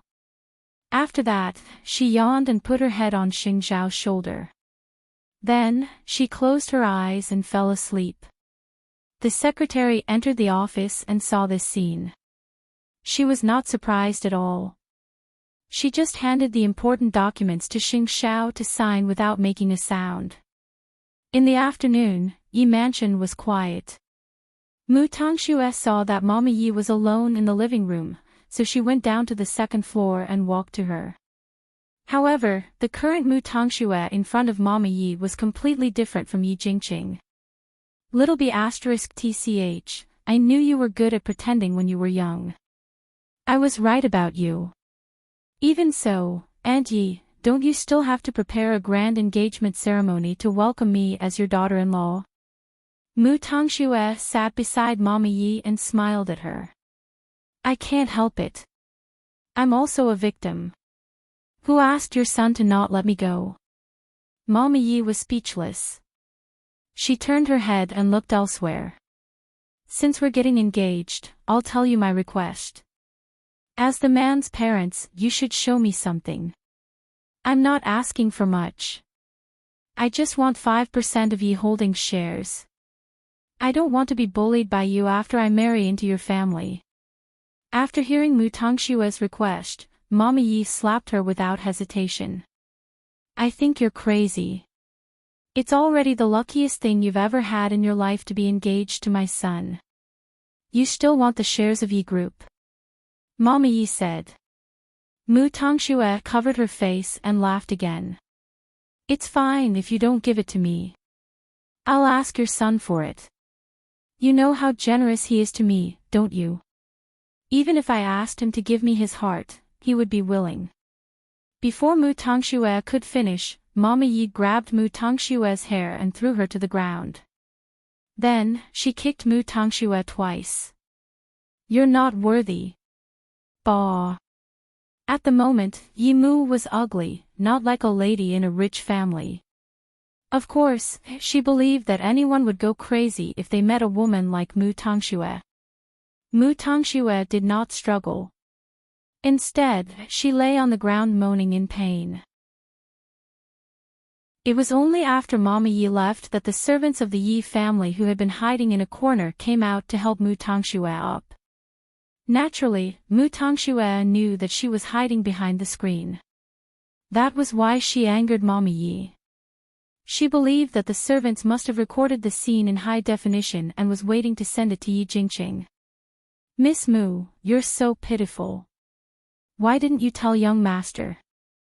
The servants helped Mu Tongxue upstairs and placed her on the bed. I knew that his parents hated me. But I didn't expect them to hate me so much. Mu Tongxue cried silently. What are you talking about? Speaking of which, I'm the one who insisted on being with him. Miss Mu, please don't say that.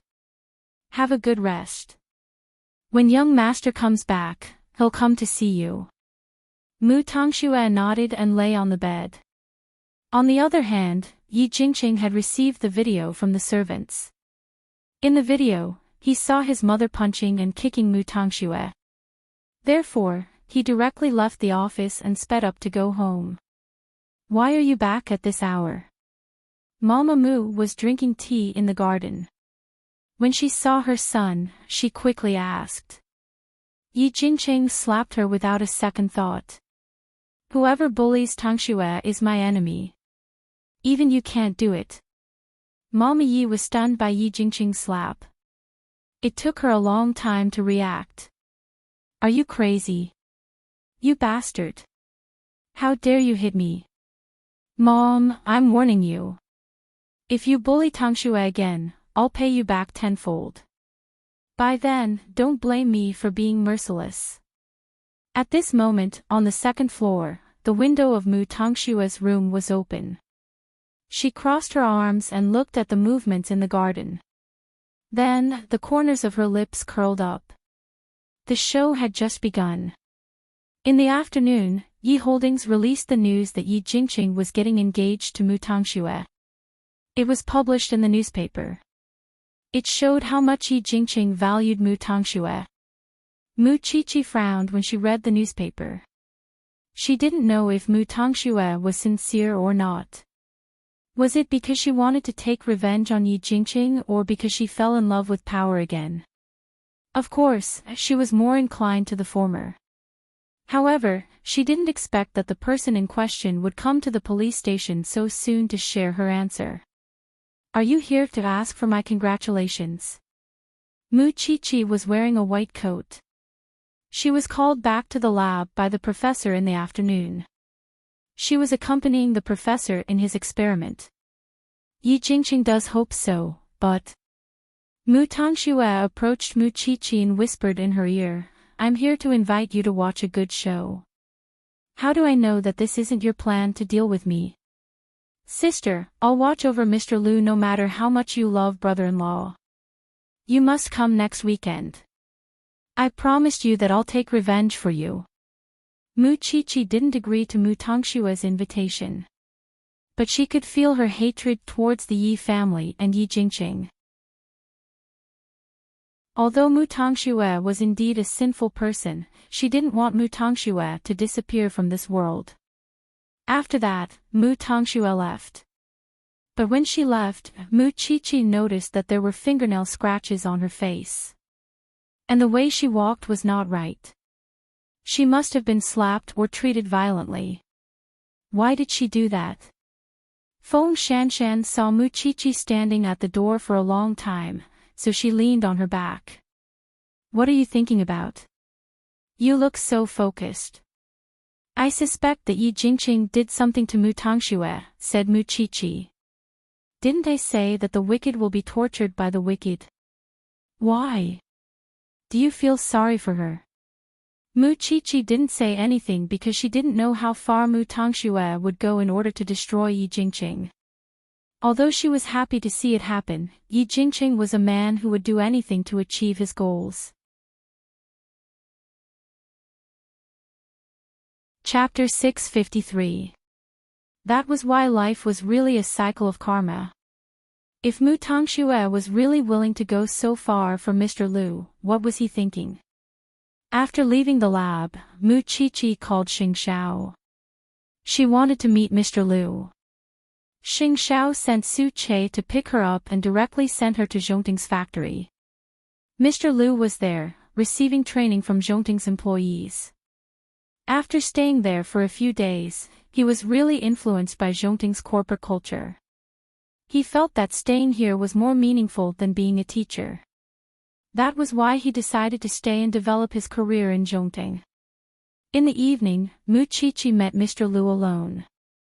He knew who Mu Chi-Chi was, but he still felt a little uncomfortable when he thought of how similar her cheeks were to Mu Tongshue's.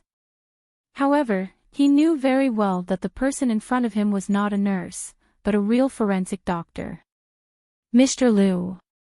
I'm sorry for wasting your time. What's there to waste? If you and Chief Xing didn't bring me back, I might still be suffering in the mountains. Mr. Liu appeared a little bashful. What do you think of Mu Tongxue? Mu Chi-Chi did not come here to exchange pleasantries with him. She wanted to know if this man had any feelings for Mu Tongxue. She's a very special student. Mr. Liu said honestly. It's a little unbearable to be liked by her. Does that mean that you don't have any feelings for her other than that of a teacher and a student? Mr. Liu shook his head firmly. No. All right, I'm sorry for wasting your time, you stay here. Having said that, Mu Chi-Chi left the meeting room in Zhongting's factory. That left Mr. Liu scratching his head. When Mu Chi-Chi was serious, she looked much more mysterious than Mu Tongxue. At the very least, the teacher could not tell what she was thinking. Mu Chi-Chi only felt pity for Mu Tongxue. She had sacrificed everything to protect this man and avenge him. But in the end, this man really had no feelings for Mu Tongxue. He only treated her as someone he knew. That was all. Was it worth it? After returning to Zhongting, Mu Chi-Chi fell into Xing Xiao's arms in silence. Seeing that she was upset, Xing Xiao did not ask what happened. It was only on the way home that he asked, "What did you talk about with that teacher?" I asked him if he had feelings for Mu Tongxue. Mu Chi-Chi answered honestly. I want to know if the man Mu Tongxue gave her heart to is worth it. What's your conclusion? I can only say that she deserves it. After that, Mu Chi-Chi lay on Xing Zhao's lap. No matter how depressed she was, it was a fact that she could not change. Mu Tongxue invited us to her engagement ceremony with Yi Jingqing next weekend. She asked me to go and watch the show. Then let's go. Xing Xiao answered her directly. At the same time, in Feng Shanshan's courtyard. Since Tang Yan had not seen him since he went out today, Feng Shanshan did whatever she wanted to do. She did not have to care about him. It seemed that she was the only one who was angry. Tang Yan acted as if nothing had happened. He even avoided talking to her and even quarreled with her. But Feng Shanshan was an impatient person. If she did not make things clear, she would not be able to eat or sleep well. Because of this premise, she sat in her courtyard, waiting for Tang Yan's figure. At 8:00 in the evening, Tang Yan drove home. When he saw Feng Shanshan sitting in the courtyard, he went up to her and said, "Don't you know that you are now the focus of the pursuit? And it's so blatant. I'm in my own house. Do I have to hide and lock the door?" Feng Shanshan asked Tang Yan in return. "Go in. Let's make things clear first. What are you thinking about our relationship?" Feng Shanshan crossed her arms and asked him. "Do you think this is a hotel? Do you think that I, your girlfriend, is dispensable? I know you can sacrifice everything, even me, for the sake of investigating the case, but please, hide a little. Don't take it for granted. It's none of my business where you go. I should stand by the side and ignore who framed you. If you die outside, it's fine if others collect your body. I don't have to look for you. Do you think I'm annoying you? What kind of trash am I with? I don't feel warm at all. No wonder your ex cheated. I won't cheat, but I can't stand you either." After saying that, Feng Shanshan got up from the chair. Although she knew that the last sentence was too harsh, this man still did not react at all. After a long time, he said, "It's cold outside. Go in. I don't F***king feel safe. What's the difference between going in and coming out? And the person who makes me worry is you." "I'm sorry," Tang Yan said in a low voice. "I don't think I can be a qualified partner." "So? Are you going to break up?" I'll try to learn." Although Feng Shanshan was so angry, she really did not think about breaking up with this man. Why? So, when she heard Tang Yan say those words, she heaved a sigh of relief. That's more like it. I'm not like those pretentious girls outside who need you to coax them. Is it so difficult to let you do the most basic thing? Tang Yan reached out and pulled Feng Shanshan over. He put his arm around her shoulders and walked home together. It's just that there's suddenly a woman who's stronger than a man. I'm not used to it. I don't know how to get along with her. You told me to take care of her. Tang Yan stopped talking. In fact, he had deliberately stayed away from Feng Shanshan for the past 2 days because he had just carried out an important mission. He was afraid that he would be followed by the criminals' henchmen. If they found out that he had a woman at home, it would bring unimaginable disaster to Feng Shanshan. It was just that this woman did not seem to understand how much he cared about her. He was not good with words, but he would protect his woman. But obviously, what a woman wanted was not just a man's protection behind her back. Perhaps it was because they had not done it for a long time, so after the two of them went home, they were like dry wood and a raging fire. However, Tang Yan had a lot of injuries on his body, so he could not go all out. However, this was not a problem for Feng Shanshan. The two of them repeatedly pressed against each other. In the end, Feng Shanshan rode on his body. Let me do it. Of course, Tang Yan would not refuse at this time. Chapter 654. Mu Qiqi's guess was right. Huang Yao's fake diamonds had a more serious follow-up. Early in the morning, another Huang Yao customer brought a reporter to Huang Yao's counter. Just like the rich lady before, she also bought a fake one. If there was only one case, it might not prove that someone deliberately framed Huang Yao. But there were 2 cases in a row. How could Xing Bowen continue to comfort himself? Every necklace and accessory in Huang Yao had a special serial number corresponding to it. Moreover, there were specialized senior customer service staff in charge of sales in every area. But from the beginning until now, the staff in charge of that area had disappeared. The corresponding diamond was also missing. Wasn't that enough to explain the problem? Xing Bowen called the police late last night. Before dawn, an emergency board meeting was held and an emergency plan was launched.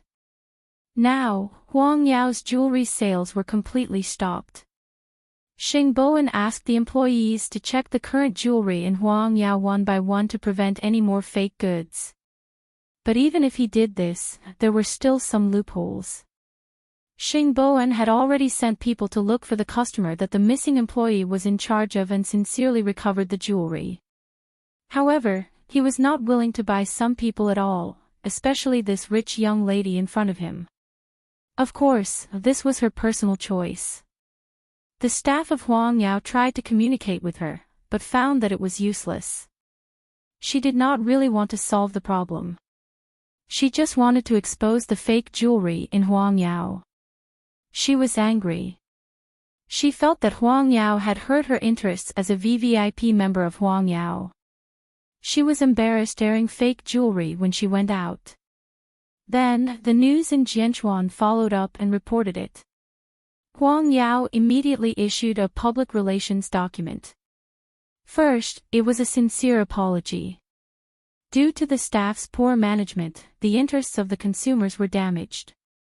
Huang Yao had called the police, and the police would find the person involved as soon as possible. Secondly, Huang Yao would recover the jewelry sold by the staff to protect the rights of every consumer.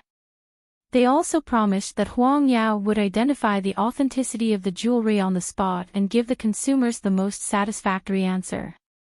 Once the public relations document was issued, it did not restore much confidence in Huang Yao. Because it was the time when the consumers were disgusted, the matter continued to ferment. Old Xing had planned to live out his remaining years in peace. After all, it was not easy for him to keep his life. But now that the news about Huang Yao had blown up, he would not be old Xing if he pretended that nothing had happened. So, he called Xing Bowen home.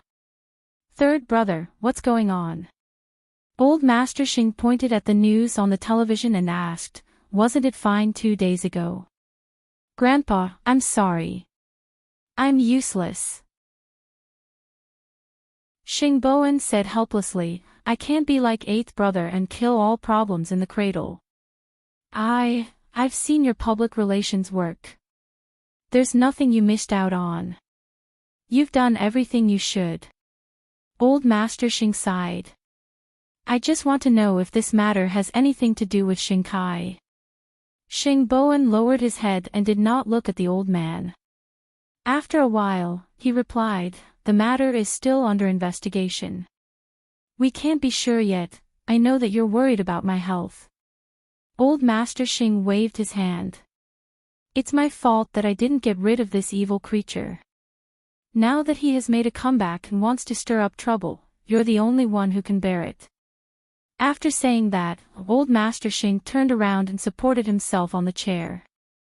Xing Bowen was worried about his health, so he quickly went forward to support him.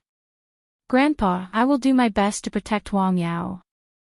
Although I'm not as smart as eighth brother, as long as I'm the CEO of Huang Yao, I will treat Huang Yao as my own life."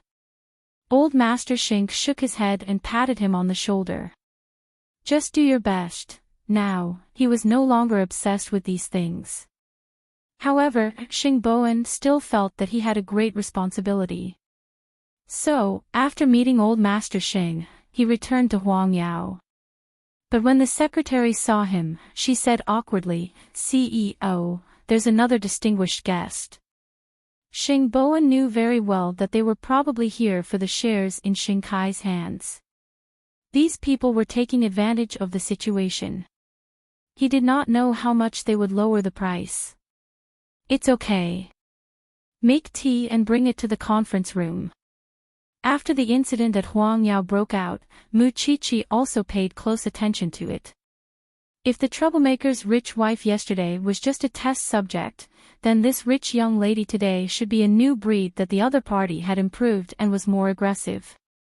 The divorce between Hu Ran and Xing Bowen was already a blow to him.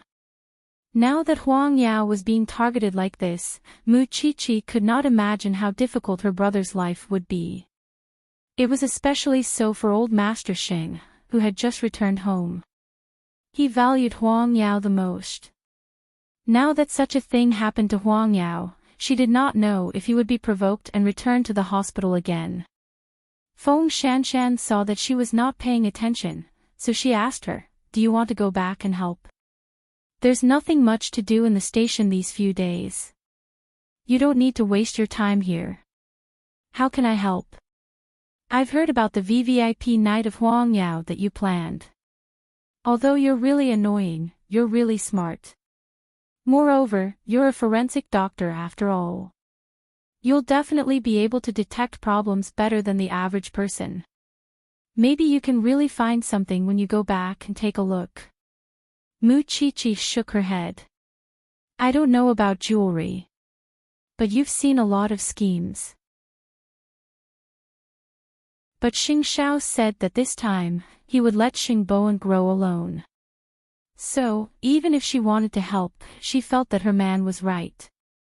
"And what identity should I go with?" Mu Qiqi rolled her eyes. When she was about to go back to the lab, a senior came to her and told her that someone was looking for her. Mu Qiqi thought that it was Mu Tongxue again and did not want to see her. But when she saw the person, she realized that the person was looking for Xing Bowen. It was Hu Ran. "Did I disturb you?" "No." Mu Qiqi shook her head. They were not related in name anymore. Mu Qiqi did not know this former sister-in-law very well. So, it was inevitable that they would feel awkward. "If you're here to ask about third brother, I suggest you go and see him yourself. I don't know much either. All I know is from TV and gossip." Having said that, Mu Qiqi was about to leave, but Hu Ran stopped her. "I never thought that I would leave him at this critical moment. I didn't expect things to turn out like this." Chapter 655. Since you left so decisively, don't pretend to be affectionate to tease him. He's already in a bad situation. You know, third brother is easily soft-hearted. This was Mu Qiqi's last advice to Hu Ran. And Hu Ran could tell from Mu Qiqi's words that she hated her. Because Mu Qiqi was a very direct person. If she liked someone, she liked them. If she hated them, she hated them. Since she accepted her as her third sister-in-law because of Xing Bowen, she could also hate her because of Xing Bowen. She was the one who wanted to leave, and now she was the one who pretended to care. Although Mu Qiqi did not want to comment on other people's feelings, she knew that she should not give up easily. If she wanted to give up, she should do it directly. In fact, Hu Ran did not know why she had become such a disgusting person. Xing Bowen probably thought the same about her. After Mu Qiqi returned to the laboratory, she still felt sorry for Xing Bowen. So, she took off her white coat and said to Feng Shanshan, "I'll go and see if third brother needs my help." "Go. I think you should be able to help a lot." Mu Qiqi left the branch office. On the way, she called Xing Xiao. Xing Xiao knew that this little one could not help but not care about him. It would be fine if it was someone else, but she cared about Xing Bowen as a real brother. Don't interfere with things that you shouldn't interfere with. You have to know your limits. Also, you'd better go and help, not cause trouble. You underestimate me. Mu Chichi snorted. I'll talk to you in detail when I get home tonight. After that, Mu Chichi hung up. At this time, Xing Xiao asked Su Che about Xing Kai's recent news. If it was really Xing Kai this time, he would definitely make Xing Kai fall into eternal damnation. An hour later, Mu Chichi arrived at Huang Yao. Now, the entrance was surrounded by reporters. It seemed that they did not want to give her a chance to breathe. Seeing this, Mu Chichi could only call Xing Bowen. Third brother, your helper is here. Xing Bowen hesitated for a moment, but he still felt that Mu Chichi's little brain might really be able to help him. So, he asked his secretary to bring Mu Chichi upstairs. However, during this process, the secretary seemed to be different from other secretaries. Miss Mu, I used to work for Xing Kai. Mu Chichi was stunned for a moment, but the secretary continued. Back then, he asked me to spy on the president, and I was sent to the president's side. The president also knew that I was a spy, but he didn't fire me. Instead, he still gave me an important task. He is a very kind person. That's why I feel terrible seeing him suffer like this. I hope that Miss Mu can help him. I know that you're very outstanding. Mu Chichi's heart skipped a beat when she heard that. She did not expect third brother's secretary to have such a background. She had never heard him mention it before. I hope so. I can help him. Soon, the two of them arrived at the CEO's office. When Xing Bowen saw Mu Chichi, he forced a smile. Eighth brother asked you to help me. Didn't he say that he wouldn't care about such things? Don't listen to him. What does he mean by not interfering with your growth? I think that person must have done more behind the scenes. It's just that we don't know yet. In this world, you are probably the person who knows him the best. Mu Chichi saw that his desk was full of documents. She knew how troubled he was. Is there anything I can help you with now? The police are doing their best to arrest that employee. Although Huang Yao was framed, it's also because of our negligence that this happened. No matter what, I must bear this responsibility. The most troublesome thing now is how to appease the two VVIP members who bought the fake goods. It seems that they don't want to reconcile or even solve the problem. They just want to vent their anger. Before they are appeased, I can't proceed with the second step. Let me have a look at their information. Maybe I can handle it. Mu Chichi said. Xing Bowen looked at Mu Chichi deeply and finally nodded. I'll ask my secretary to prepare it for you. What's your secretary's name? Ren Yufei. What's wrong? Mu Chichi looked at his back and shook her head. It's nothing. If I really get rid of these two people, how are you going to thank me? What do you want? Just tell me. Xing Bowen knew that Mu Chichi did not lack anything. Whatever she wanted, eighth brother would do it for her. I'll owe you. Of course, I'm not 100% confident. I might make things worse. You have to be mentally prepared. What could be worse than this? Xing Bowen couldn't help but sneer. Have you asked Xing Kai about it? I'll solve my own problem first. Obviously, Xing Bowen had a deep understanding of his situation. It also meant that he was actually a down-to-earth man, although he might not be as smart as Xing Xiao. Mu Chichi did not mention Xing Kai again. She felt that Xing Kai's name was not worthy to be mentioned in front of third brother. Soon, Secretary Ren gave Mu Chichi the information of the two VVIP members. Mu Chichi seized the time and acted immediately. As a matter of fact, old Xing really wanted to do something for Huang Yao, even if it was something insignificant. However, he knew that he shouldn't trouble third brother with his current situation. Moreover, he believed that eighth brother would support Huang Yao from behind, which was why he forced himself to let go of his worries for Huang Yao and Xing Bowen. However, His anxiety was relieved when he heard that Muchichi would go over to help. Indeed, one could only see the truth in adversity. At a time like this, we can't rely on anyone from the Xing family. It's hard on that girl.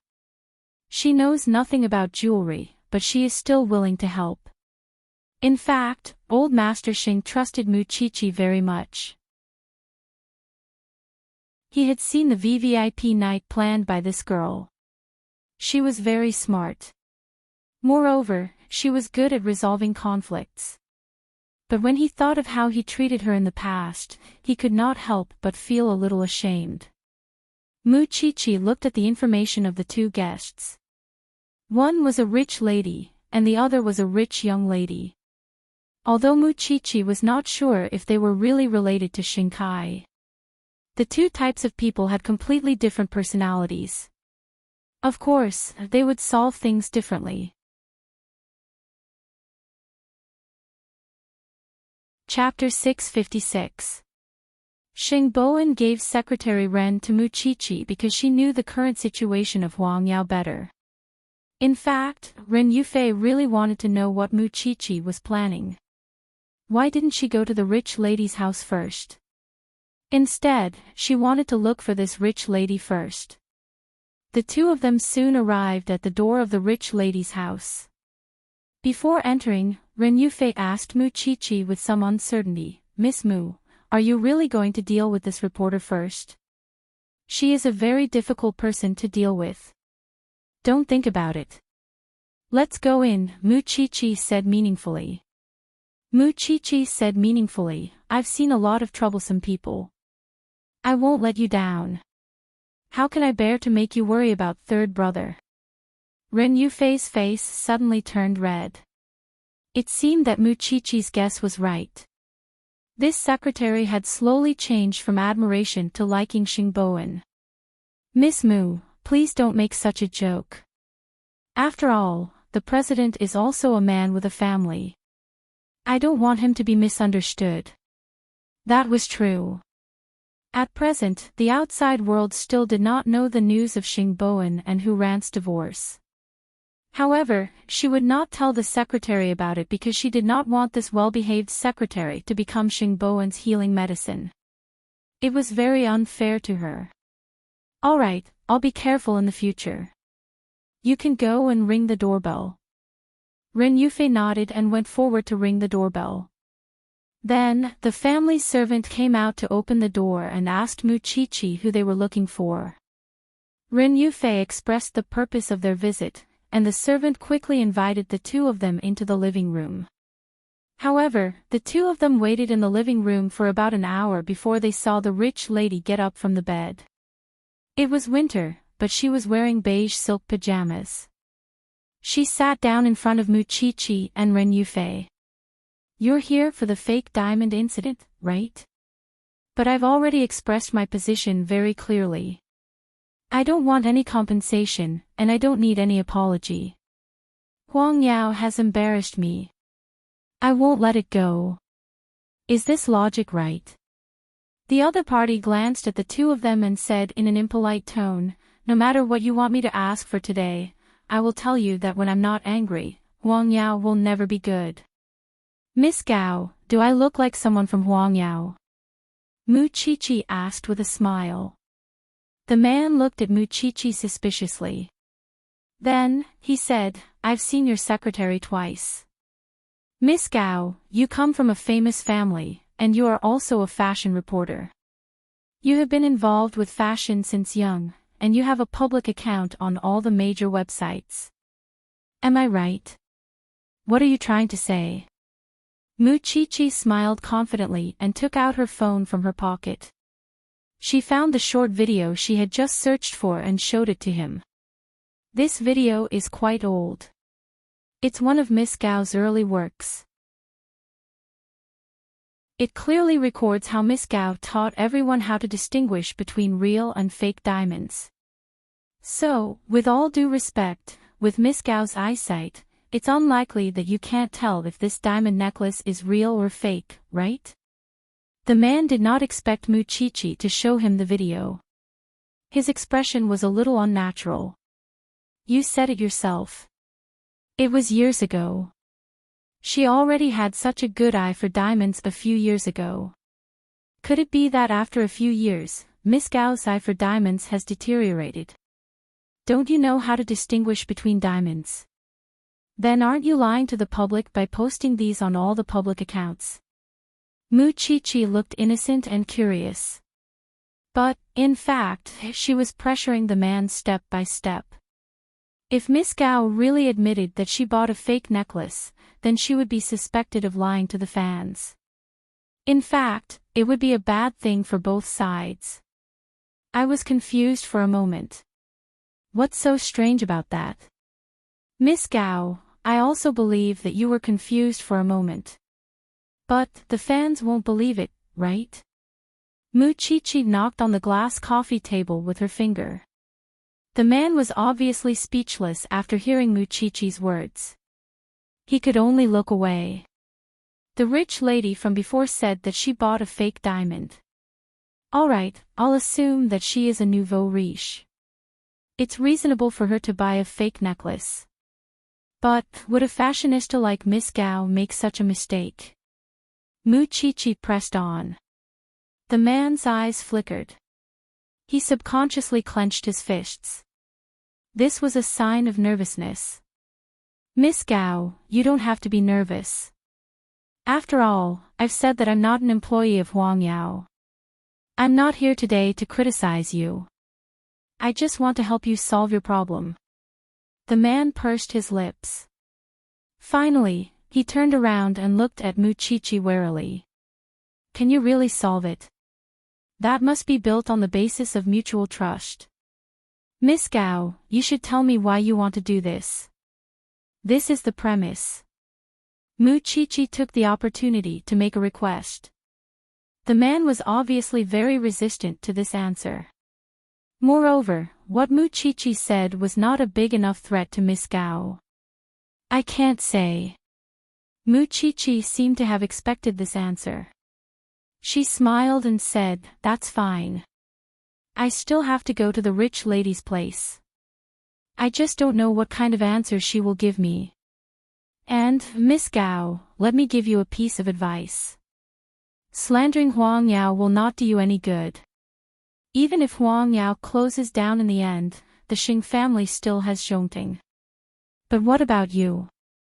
If Huang Yao is damaged, as the person involved, don't think that you can stay out of it. At most, we will all die together. It's fine for us. The Xing family is a big business. At most, we will earn less money. But for you, your reputation will be ruined in front of your fans. This will be worse than killing you. After all, this is the result of your hard work. So, it's fine. I'm also very easygoing. I'm just here to express my stance. Since you have given me the answer, then, let's go first. After all, Miss Gao's time is very precious. Having said that, Mu Chi-Chi stood up from the sofa.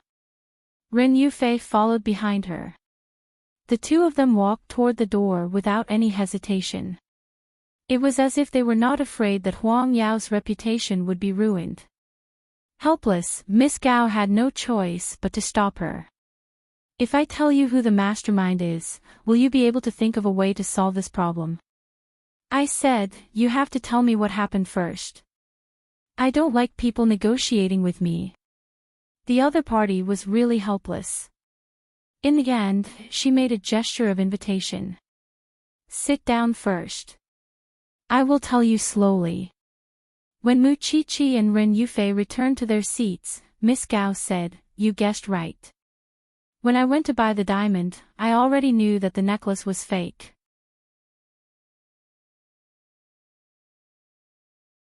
Chapter 657. Who? His surname is also Xing. He didn't let me know his full name, and that's all I know. As long as I act well, not only can I get compensation from Huang Yao, but I can also get a reward from him. Because of this temptation, I agreed. Miss Gao told her everything. Because she knew very well that Mu Chi-Chi was the one who scared people now. This girl was too smart. It's really him. Mu Chi-Chi sneered. You can't get the money. I can only guarantee that you won't lose your reputation.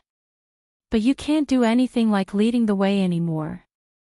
I admit defeat when I meet you. The other party spread out her hands helplessly. You have your own resources and are born with a lot of ways to make money. However, the last thing you should do is harm the interests of others to achieve your own goals. Not to mention that Huang Yao is innocent, your way of doing things is unreasonable no matter where you go. Blocking people's way of making money is like killing their parents. Do you think that even if you get the money, you won't be hurt? Especially as a public figure, if you don't cherish your own feathers, it's only a matter of time before you self-destruct. Think about it carefully. After hearing this, Miss Gao couldn't help but laugh at herself. I'm almost 28 years old. My knowledge and foresight can't compare to a young girl in her early 20s. I'm convinced. What do you need me to do? Mu Chi-Chi looked at her and then whispered a plan in her ear. The whole process only took half an hour. Ren Yufei thought that she would spend the whole day with Mu Chi-Chi. She even imagined that they would talk to each other in a low voice. However, she did not expect that Mu Chi-Chi looked young and impatient. In fact, there was a ravine in her heart. No wonder Ren Yufei saw Mu Chi-Chi playing with her phone all the way here. It turned out that Mu Chi-Chi was preparing to negotiate with Miss Gao. Miss Mu, where are we going now? To that rich lady's house. Mu Chi-Chi shook her head. There's no need. As I said, the rich lady can pretend that I don't know anything, so what we did just now won't be able to threaten her. That Miss Gao cares because she's very famous outside. This rich lady is just an accessory to her husband. She lives in seclusion. As long as Miss Gao comes out to appease the consumers, what's the big deal about the rich lady? Let's go back to Huang Yao. Ren Yufei nodded and followed behind Mu Chi-Chi. The two of them quickly returned to Huang Yao. Xing Bowen was even a little surprised. Has he been dealt with? More accurately, I've settled half of it. Mu Chi-Chi smiled. Third brother, I didn't tell you about this when we went out to look for Miss Gao. Since they are already VVIP customers of Huang Yao, why can't they tell the difference between real and fake diamonds? Have you ever thought about it? Xing Bowen pondered for a few seconds and finally understood. That Gao guy, in order to show off, made a video of him trying to distinguish diamonds. But this time, she bought a fake diamond. Do you think her fans will still believe her in the future? But she doesn't want to stand out and say that I was forced to do it for money. So, I thought of a compromise. I asked her to go to the hospital as soon as possible to get a certificate to prove that there's something wrong with her eyes, so that she can't distinguish the diamonds. Then, she will come out and make a statement. Only then will her public image not collapse in front of her fans. She will take this opportunity to speak up for Huang Yao. After Xing Bowen heard this, he gave her a thumbs up. You've been with eighth brother for a long time. You've become so good at doing things. I can't help but admire you. In short, I have to thank you for this. Say thank you later. You can go with your little secretary. I'll wait for Miss Gao to come out and make a statement. Xing Bowen patted Mu Chi-Chi's shoulder. His heart was heavy at first, but at this moment, he suddenly felt relieved. Then, I'll be busy. Yufei, prepare the documents. I have a meeting soon. Mu Chi-Chi stayed in Xing Bowen's office. She didn't go anywhere. Because she couldn't guarantee that Gao Guy would really speak up for Huang Yao. Who could say for sure what would happen in the future? Especially since the little secretary had gone with Xing Bowen. Now, there was no one in the office to accompany her to relieve her boredom. In the meeting room of Huang Yao, the board of directors was currently discussing the issue of Xingkai's shares. According to the information that Shen Bowen had, Xingkai seemed to have decided to sell his shares to a notorious foreigner. To Xingkai, he could do whatever he wanted now. After all, he just needed to sit at home and collect money. He was not the one who needed to worry about how to manage the company. The police have made a major breakthrough. There are clues about the salesman and the whereabouts of the real necklace. After all, it's a big deal. It's not easy for him to sell it, so he put it on the black market. But the police intercepted it. Judging from the two incidents, both were done by Xingkai. Our people who went to look for Miss Gao have already understood the situation clearly. At present, there are more and more clues. It's also beneficial for us. Sooner or later, the truth will come to light. CEO Xing, I don't doubt your ability. But shouldn't we think of a way to get rid of Xingkai? Otherwise, we will have endless trouble in the future. In the meeting room, the discussion was in full swing. After a while, Xing Bowen brought his secretary to a video conference because several of his partners had shaken their confidence in the cooperation. He had to appease them first. Meanwhile, Ren Yufei tirelessly followed by his side. She did not even complain for a moment.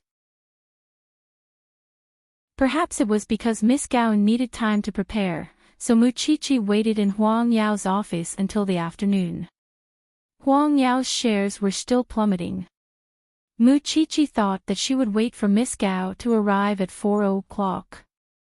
If Miss Gao was still unwilling or did not have the courage to stand up, then she would make her move.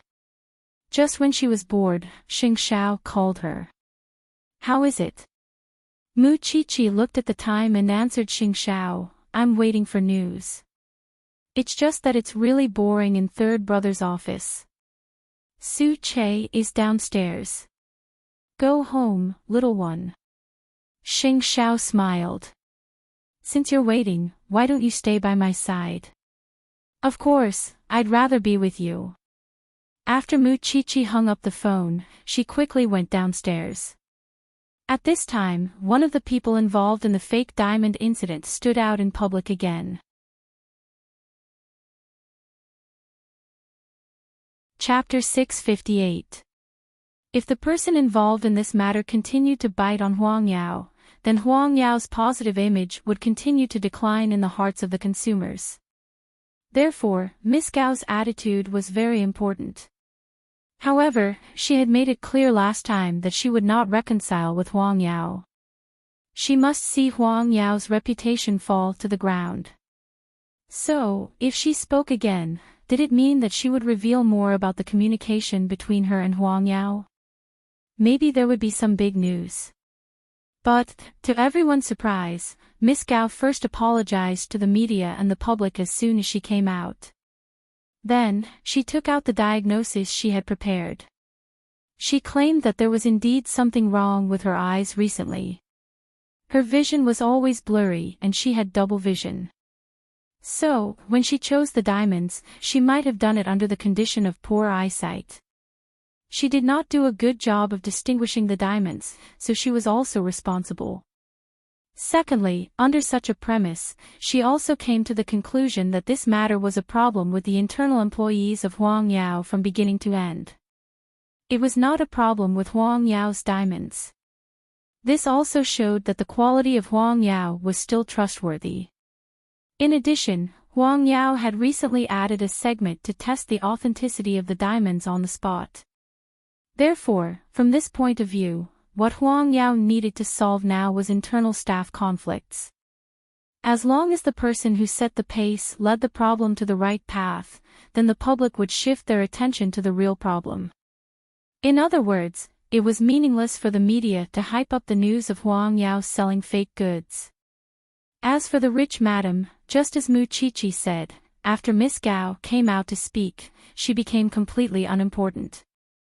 Because Miss Gao had already said that there was no problem with the quality of Huang Yao. However, no one in this world was perfect. You could not expect a company and everyone to never have a problem. You had to give them time to solve it. And Huang Yao was also actively responding, and the police were also trying their best to arrest the suspect. Therefore, Miss Gao felt that she should not use her popularity to cause negative damage to Huang Yao. With such a change in direction, the people of Huang Yao immediately heaved a sigh of relief. Even if there was no way to immediately eliminate the negative impact, it was equivalent to releasing all the pressure on them. Mississippi Mu, you are really capable and smart. This was Ren Yufei's feeling after following behind Mu Qiqi for a long time. Maybe it's because of her keen senses as a forensic doctor that she can easily see things that we can't. When we went to the Gao family, I really thought that we would have to kneel and apologize to each other. After Xingboan heard this, he smiled. Shao Qi has reached out her hand and achieved the desired effect. It's time for us to work hard and complete our mission. After that, Xingboan looked at his watch. Let's go. We're running out of time. When the police bring him back, we should go and meet Xingkai. From the bottom of his heart, Xingboan admitted that Mu Qiqi had helped him a lot this time. Perhaps, his eighth brother and his wife were his benefactors in this life. At the same time, he learned a little about Mu Qiqi's meticulousness. At the very least, he would be more confident in dealing with such emergencies in the future. Mu Qiqi was very satisfied when she saw Miss Gao's statement on TV. At least, she had accurately conveyed what she wanted that woman to say to the public. At least the huge mountain that was pressing down on Huang Yao's head was finally gone. Third brother should be able to relax now, said Mu Qiqi as she leaned against Xing Xiao's desk. Well done, Xing Xiao praised without looking up. You know how to use the available clues to counterattack. Didn't I learn it from you? Mu Qiqi walked around the desk and sat on Xing Xiao's lap. I've been subtly influenced by you. You grasped the key point and broke it in one blow. But you haven't done it thoroughly enough. Xing Xiao looked at her and said, you only managed to save your life. You're considered qualified. But you haven't learned the most important thing, counterattack. Ha! Have you forgotten that there's a saying?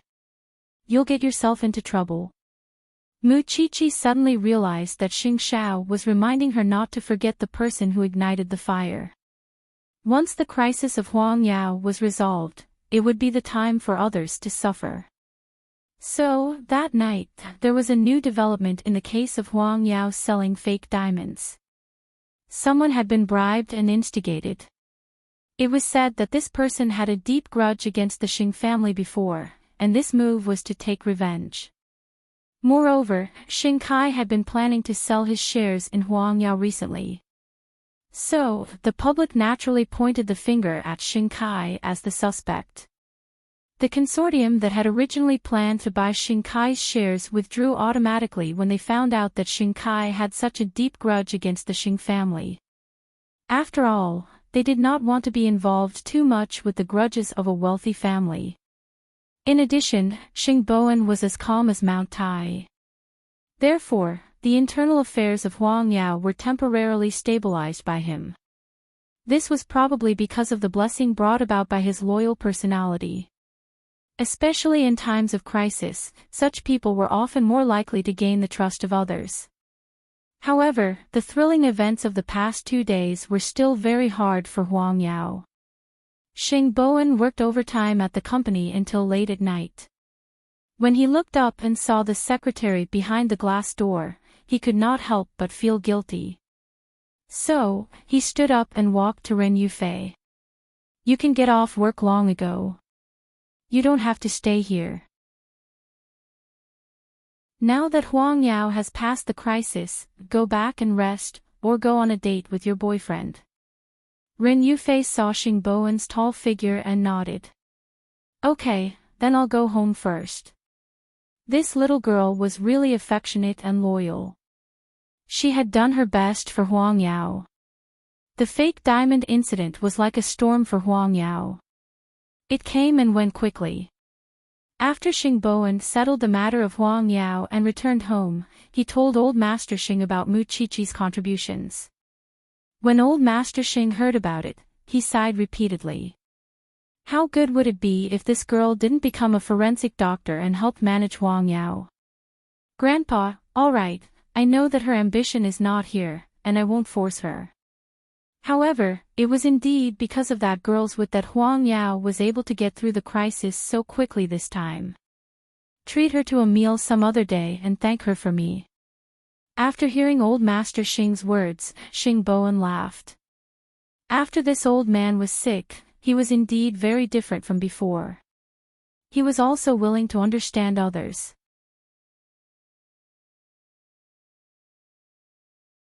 Chapter 659. I don't want to think about this for the time being. I just got divorced, so I haven't forgotten about her yet, Xing Bowen replied. Although there was no passionate love between him and Hu Ran, they had been husband and wife for so long. He really couldn't turn around and find another woman. Up to you. After saying that, the old man returned to his room. Then, Xing Bowen called Xing Xiao. Want to have a drink with Xiao Qi? Sure, Xing Xiao said. Then I'll choose a place and send you the address. Xing Xiao was silent for a moment and did not respond. It was as if he was talking to the woman beside him. After about 10 seconds, he asked Xing Bowen, the little one said to bring Secretary Ren along. This. How am I going to look for her? She has her own life. Don't worry, she's single. It won't be inconvenient. Xing Xiao followed Mu Qiqi's words and hung up without waiting for Xing Bowen's reply. Xing Bowen's eyes widened. Wasn't it strange for him to call the secretary in the middle of the night and ask her out for a meal? He thought that as a superior, he was going to sleep with the secretary. These two people were completely making things difficult for him. However, eating was not the main point. Mu Qiqi had done a great job today. If he couldn't even satisfy Mu Qiqi's request, it wouldn't make sense. Therefore, he bit the bullet and found Ren Yufei's number. Then, he braced himself and dialed the number. He even silently prayed in his heart that Ren Yufei had already turned off her phone and gone to sleep. However, he didn't expect the phone to ring and Ren Yufei picked up. President. Yes, it's me. Xing Bowen pretended to be serious. Are you asleep? Well, Xiao Qi asked me out for a meal and asked me to call you. She said that you've been working hard with me recently. She asked if you're willing. Okay, tell me the address. Ren Yufei trusted Xing Bowen very much. Since Mu Qiqi was there, the situation shouldn't be awkward. See you later then. He didn't know what Xiao Qi was up to. She had to see Secretary Ren in the middle of the night. Was she very familiar with her? No matter what, Xing Bowen didn't have any other thoughts. After greeting Old Master Xing, he went straight out. On Xing Zhao's side, Mu Qiqi was overjoyed. I can totally imagine Third Brother's embarrassed look when he called Secretary Ren. Do you think they have a chance? Xing Xiao looked at Mu Qiqi helplessly. This thing had been getting into all sorts of matches lately. I can see that Secretary Ren likes Third Brother. She admires him from the bottom of her heart. So, I think they really have a chance. Third Brother doesn't like people like Hu Ran, who are ordinary and have no experience. Then, Secretary Ren has always been with him in his career, supporting each other. He shouldn't be able to resist this type of person, right?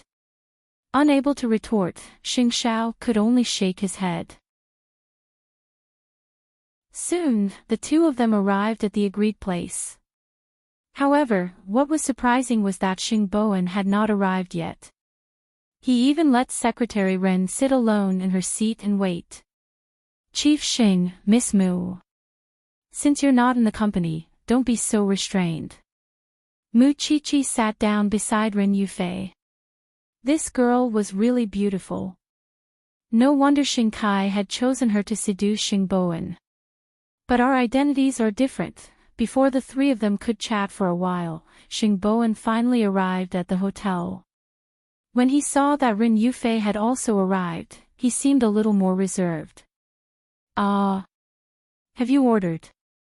You guys drink your wine." I felt that I had a good impression of Secretary Ren, so I chatted for a while. Mu Qiqi took the initiative to ease the awkwardness between them. "Don't be so stiff. After your CEO comes out, he's just an ordinary man. He also needs to eat, drink, and go to the bathroom. You were the one who called him out. Of course, you have to be responsible for taking care of him." Xing Bowen threw the responsibility away. Mu Qiqi did not take it.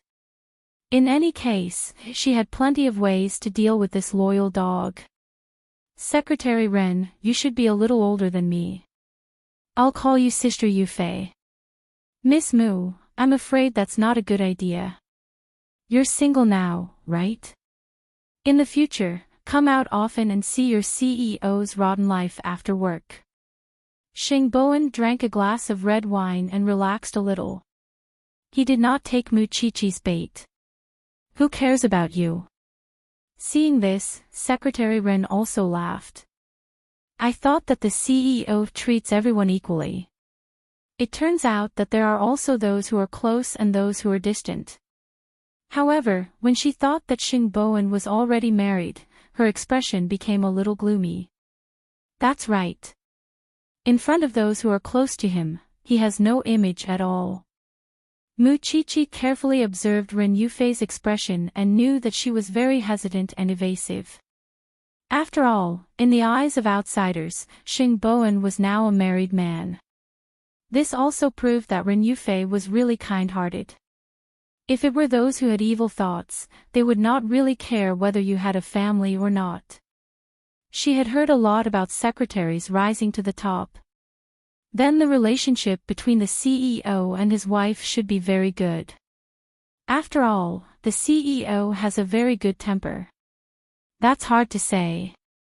Mu Qiqi did not intend to reveal the answer during the meal. "Shao Qi, I want to toast you for today's matter. The person I admire the most in my heart now has changed from eighth brother to you. Because now, you're the person who can even control eighth brother." Mu Qiqi turned around to look at Xing Zhao's expression. When she saw that the man was not angry, she smiled. "That's right." However, Xing Zhao still snorted at the two of them at the right time. "Eighth brother, don't be unconvinced. Do you think that Shao Qi has the final say in your family? Have you ever heard of butterflies in the stomach? Shao Qi is on top of you, which is in accordance with the law." Pft, behem, Mu Qiqi's expression became a little unnatural. "What do you mean by being on top of me? Why does it sound so erotic?" "Alright, cheers." Mu Qiqi quickly poured wine into his mouth. Secretary Ren was also sitting at the side. Her face was red because she had seen Xing Bowen many times, but she had never seen him drunk. Tonight, Mu Qiqi had really broadened her horizons. Actually, did Mu Qiqi care about this meal? Of course, it was to create an opportunity for the two of them to strike while the iron was hot. Throughout the meal, Mu Qiqi kept pouring wine into Xing Bowen's mouth. However, he was so happy that he was willing to drink. In the end, he directly collapsed on the table, shocking the three of them. Third brother's alcohol tolerance is at its limit. Mu Qiqi looked at Xing Zhao. She had been tricking Xing Bowen the whole time. She did not drink a single drop of wine. All she drank was grape juice. Then, "Miss Mu, please call Madam and ask her to come and pick up the CEO. Send him back," Mu Qiqi said directly.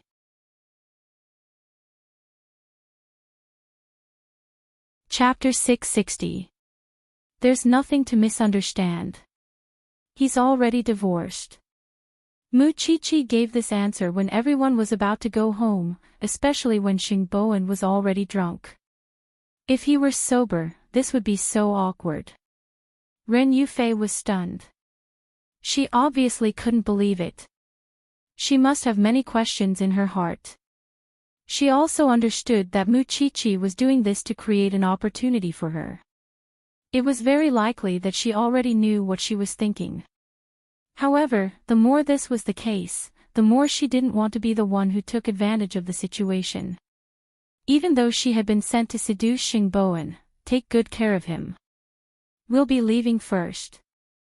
Ren Yufei did not reject Mu Chichi's good intentions, but she did not want to leave an image of a scheming woman in front of Xing Bowen. Therefore, she gave the waiter a tip and the Xing family's address and asked the waiter to send Xing Bowen back safely. After returning to the banyan courtyard, Mu Chichi placed her body in the warm bathtub. She thought to herself that the human heart was really subtle. Soon, Xing Xiao entered the bathroom. He took off his black nightgown and followed her into the bathtub. Then, he held Mu Chichi in his arms. What are you thinking about? I'm thinking about Secretary Ren. I wonder if she sent third brother home. If it were me, I would definitely have selfish motives. Thinking about how hard it was to have a crush on you back then, if I were given such a chance, I would definitely bring you back to my house and take a good look at you. Xing Xiao closed his eyes and did not look at her at all. He only said slowly, she asked the waiter to send third brother home. Mu Chichi, such a good opportunity had been wasted just like that. However, while Mu Chichi was clicking her tongue, she also sighed from the bottom of her heart. Actually, Xing Kai had chosen a very decent person to be his spy. Don't do this kind of thing again. I don't like it. Mu Chichi was still in a daze when she heard that. She turned her head to look at him. Alright, I won't do it anymore. I'll just keep my eyes on you. I won't look anywhere else, okay? Xing Xiao did not say anything. His right hand gently stroked Mu Chichi's head, making her feel sleepy. Mu Chichi yawned and fell asleep on the man's chest in the bathtub. Anyway, when she woke up the next day, she would definitely be in bed. Late at night, when everyone was sleeping soundly, the employee of Huang Yao who was being chased by the police had been brought back to the police station in Jianchuan and would be interrogated overnight. Why would a girl, a dignified customer service representative, take the risk out of desperation and commit a crime? The girl did not panic. After she was arrested, she remained silent. She only made one request to the police. She wanted to see her family. Because as long as her brother was saved, it meant that the person had kept his word and she would not expose him. Also, did Xing Bowen think that this matter was over? In fact, this was just the beginning of Xing Kai's revenge. After all, it was old Xing's birthday in March. As his grandson, he should learn from eighth brother and send him a birthday gift. The next day, Xing Bowen woke up from his big bed at home. When he thought about how he was forced to drink by Xiao Qi and how he had embarrassed himself in front of Secretary Ren, he suddenly felt his ears burning and couldn't help but blush. He didn't know who sent him back, but after he got drunk, he fell asleep. During breakfast, old Master Xing looked at Xing Bowen with a strange gaze. I heard from eighth brother that you brought your secretary to dinner last night. Chi-Chi asked me to bring her, Xing Bowen explained. However, from the old man's point of view, it was only because the little girl had seen through something that she would let the secretary attend a private dinner. Wasn't that obvious enough? If the secretary's family background is clean, bring her back to take a look. I'm very relieved to be able to take care of you in your career and life. Xing Bowen finally understood why Mu Chichi had to drag Secretary Ren out last night. It turned out that she had such a plan. Grandpa, I just treat her as a secretary. Don't think too much, alright, I was just saying. You should go to work. Old Master Xing could see how slow Xing Bowen was in this aspect. It was no wonder that there were no sparks when he lived with Hu Ran. He had never thought about what it would be like to hug a woman and be intimate with her. Xing Bowen was very helpless, especially when the other members of the Xing family looked at him as if he was having an affair with his secretary. Eighth brother is such a blabbermouth. Do you really have to explain everything in detail to the old man? Therefore, on the way to work, Xing Bowen called Xing Xiao. Eighth brother, since when did you and Grandpa have such a good relationship that you can gossip about me? My woman is worried about your marriage. What do you think? In other words, Xing Xiao felt that he was in the way. You are really black-bellied and sinister as always. Xing Bowen hung up the phone and went to Huang Yao. When he saw Ren Yufei, he should have been embarrassed. However, Ren Yufei pretended that nothing had happened. She just pointed at the conference room and said, "The police are here." In that case, the person had been brought back. Coincidentally, he also wanted to know why there were still people who would repay kindness with enmity. Huang Yao had never treated its employees badly, especially after he took office. In the morning, it was rainy.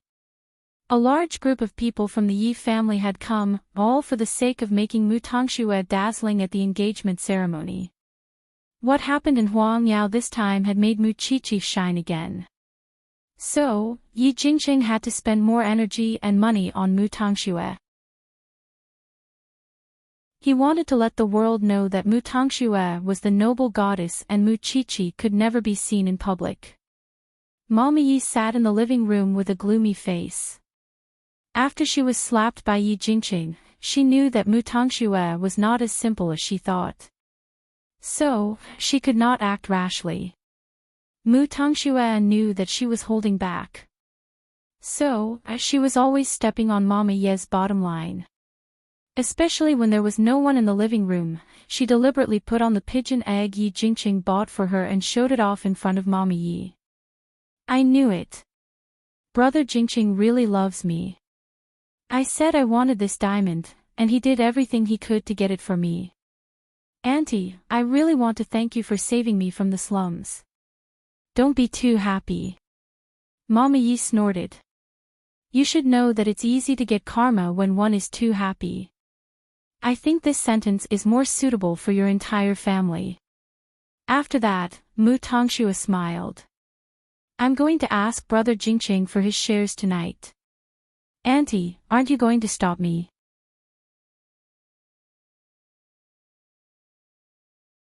Chapter 661. You've touched my things, but you've never asked me. Mu Tongxue sneered. She raised the pigeon egg between her fingers and admired it for a while before returning to her room. Why would she care about this now? She just wanted to make this family suffer. Yi Jingqing would never let her go, and she would never let him go either. So, evil people should torture each other like this. Mama Yi saw Mu Tongxue's smug expression. She could not wait to tear Mu Tongxue's mouth apart. But she knew it was exactly what Mu Tongxue wanted. She was not that stupid. However, she would never agree to let such a jinx marry into the family. Even if her son was not on her side, she still had her husband. A grand engagement ceremony. That would depend on whether it could be held smoothly. Wasn't Mu Qiqi, the little bitch's elder sister, at loggerheads with her? She did not know if Mu Qiqi was willing to help her deal with this little bitch.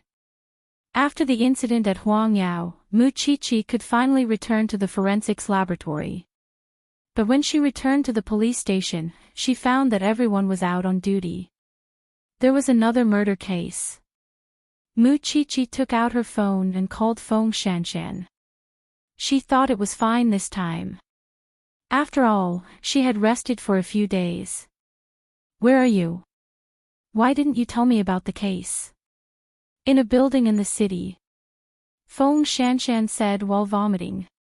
It's so disgusting, give me the address. I'll come over now. I think you're the only one who can be as steady as a mountain and help the professor. After saying that, Feng Shanshan gave him the address. Mu Qiqi received the address and rushed to the crime scene. However, the scene was too spectacular. Now, only Tang Yan and the professor's expressions did not change. Of course, after Mu Qiqi came, there would be another Mu Qiqi. Mu Qiqi arrived at the scene in 20 minutes. But when she was downstairs, she could already smell the stench of a corpse. The police saw Mu Qiqi entering the cordon and quickly stopped her. Mu Qiqi quickly took out her ID, but the police recognized her. "You are Mu Qiqi. Go in." Was she already so famous? Mu Qiqi shook her head and went straight to the 6th floor. She saw a group of people covering their noses at the door, and there were several lumps of filth at their feet. It seemed to be a big case. "Shao Qi, you're finally here." When the group of senior brothers saw her, they quickly made way and said, "Shanshan has been vomiting inside, so we can only vomit along with her. Hurry up and help the professor." Mu Qiqi was pushed through the door, and was left dumbfounded. In the huge living room, there were actually 4 corpses lying on the ground. The giant phenomenon was obvious, and 2 of the corpses had internal organs scattered on the ground, mixed with some green. It looked colorful and spectacular. No wonder this group of people vomited so exaggeratedly. He looked at Mu Qiqi again. She was really calm. Feng Shanshan quickly grabbed her and said, "Hurry up and help, I can't stay here any longer." Mu Qiqi took over Feng Shanshan's work, and then Feng Shanshan went to Tang Yan. "I'll help you." The deceased is a male, between 18 to 20 years old, and between 1.6 to 1.65 meters tall. The time of death is estimated to be about 15 days ago. There are no obvious injuries on the body, and according to the secretions in the nasal cavity and mouth, the cause of death is poisoning.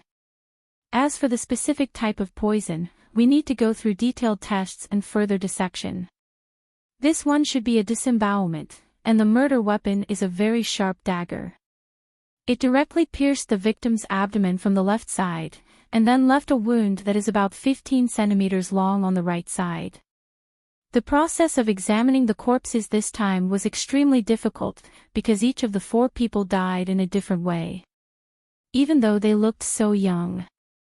The 6 forensic doctors spent almost an hour sorting out the things at the first scene. At the door, the police were questioning the informant. "Officer, I am the landlord of this house, and I rented it to one of the children. But he is already 18 years old, and he is working outside to earn his living expenses. This child looks quite honest. He has been living here for more than a year, and there is nothing wrong with him. He pays the rent every 3 months.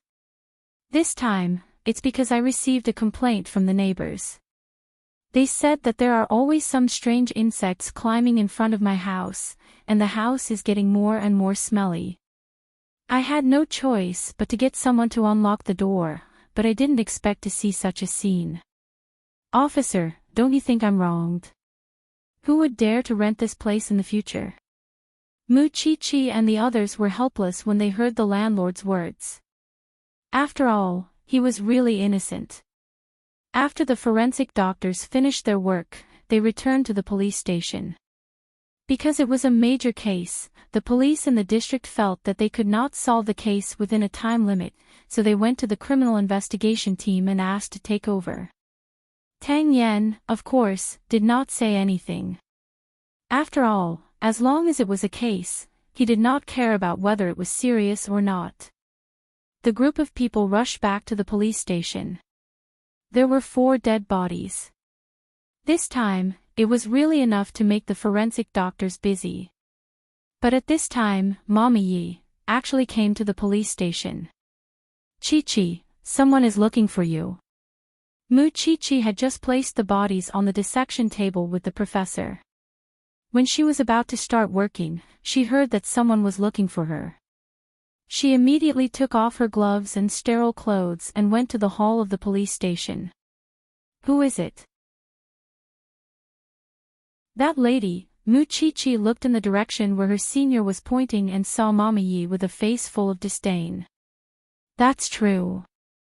A lady from a wealthy family would definitely get lice if she lowered herself to this kind of place. Madam Yi, are you looking for me?" When Mama Yi saw Mu Chi-Chi approaching, she quickly covered her nose. "You have a very strong smell." "I'm dissecting." "Of course, I smell." "Madam Yi came to me without telling me."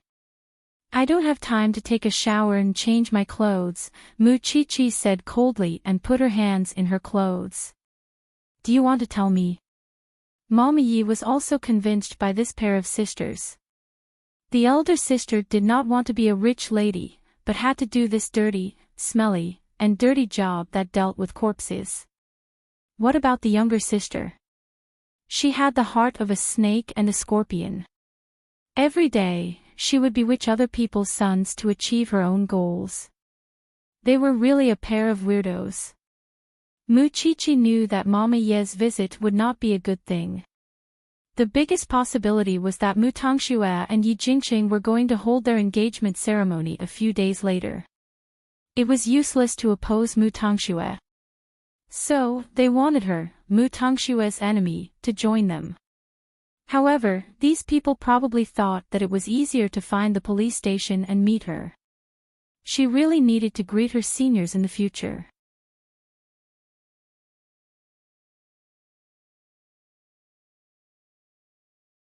Of the 4 victims, 1 died of potassium cyanide poisoning, 1 was stabbed to death, 1 was electrocuted to death, and the last one was hacked to death.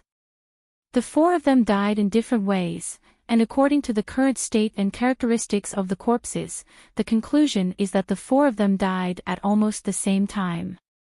You've all been inside the crime scene. What do you think now? The professor asked the others. Mu Chi-Chi thought about it and answered, 4 people dying at the same time sounds like a vicious murder case, but that's not actually the case. 4 people died in 4 different ways at the same time, and that alone doesn't fit the characteristics of homicide. Isn't it too complicated if there was only 1 murderer? Moreover, how could 1 murderer kill the victims in 4 different ways at the same time?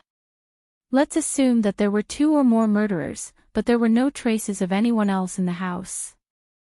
There were no extra footprints, clothing fibers, or fingerprints, let alone signs of a struggle. How could such a huge case with so many people be cleaned up so cleanly? Most importantly, the murder weapons were all at the crime scene. That's why I have a bold hypothesis that you all already know. These 4 people either committed suicide at the same time or killed each other. According to the distribution of the corpses, the one who was stabbed to death and the one who was hacked to death should have been facing each other before they died. As for the other 2, one was lying on the sofa, poisoned by potassium cyanide, while the other was electrocuted and sitting on the floor. They must have planned this beforehand. Group suicide. The professor nodded. You're right. The DNA on the murder weapons has been tested. We'll get the answer soon if it's as you guessed. What we need to do now is to confirm the source of the corpses.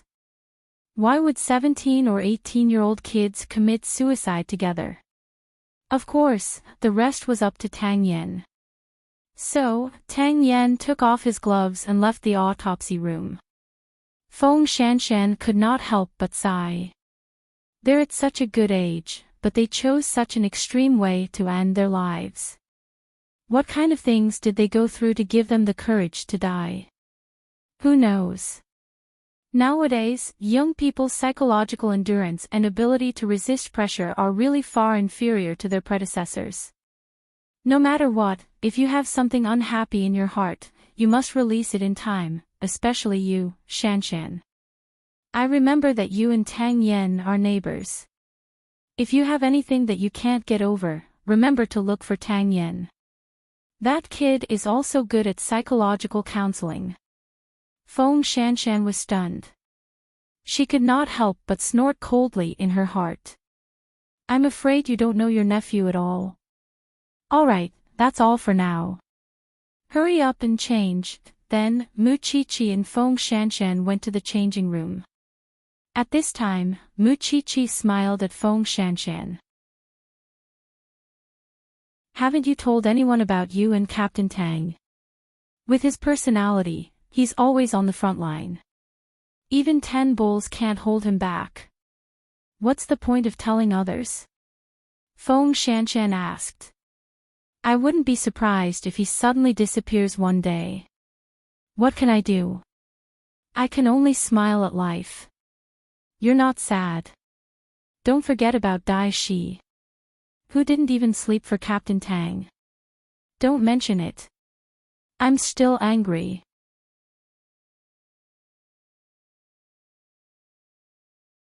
Chapter 663. Why did the man from the Yi family look for you? He asked me to talk to Mu Tangxue. Feng Shanshan looked at Mu Chi-Chi and shook her head. These rich families are really strange.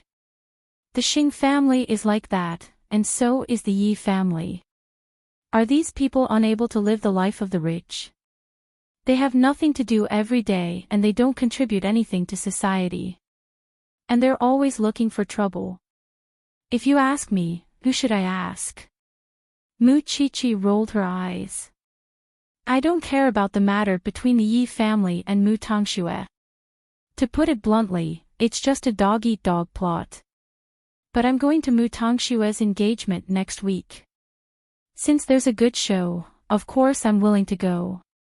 Feng Shanshan thought that sometimes, being born into a rich family was not as good as being like her. She had some spare money and was free. It was really boring to plot against each other every day. Soon, the field personnel screened the identities of the deceased and found that they had one thing in common. Their family conditions were very poor. However, they came from different places and their family backgrounds were not exactly the same. There must be a reason why these 4 people from different places gathered together. Now, everyone's mission is to investigate the detailed information of these 4 people, from their family background to their social connections, as well as their interpersonal relationships. Everything must be clear. Of course, after Tang Yan assigned the task, he also walked to the entrance of the branch office. However, when he turned around and saw Feng Shanshan, he turned back and walked to her. Wait for me at the station tonight. Let's have dinner together. I'm very tired. I want to go home and rest. It's the professor's birthday today. After saying this, Tang Yan left quickly. However, Feng Shanshan, who was left behind, was confused. Did he mean that he wanted to bring her to dinner because it was the professor's birthday? Was that what he meant? His parents were not around. So, the professor was his only family now.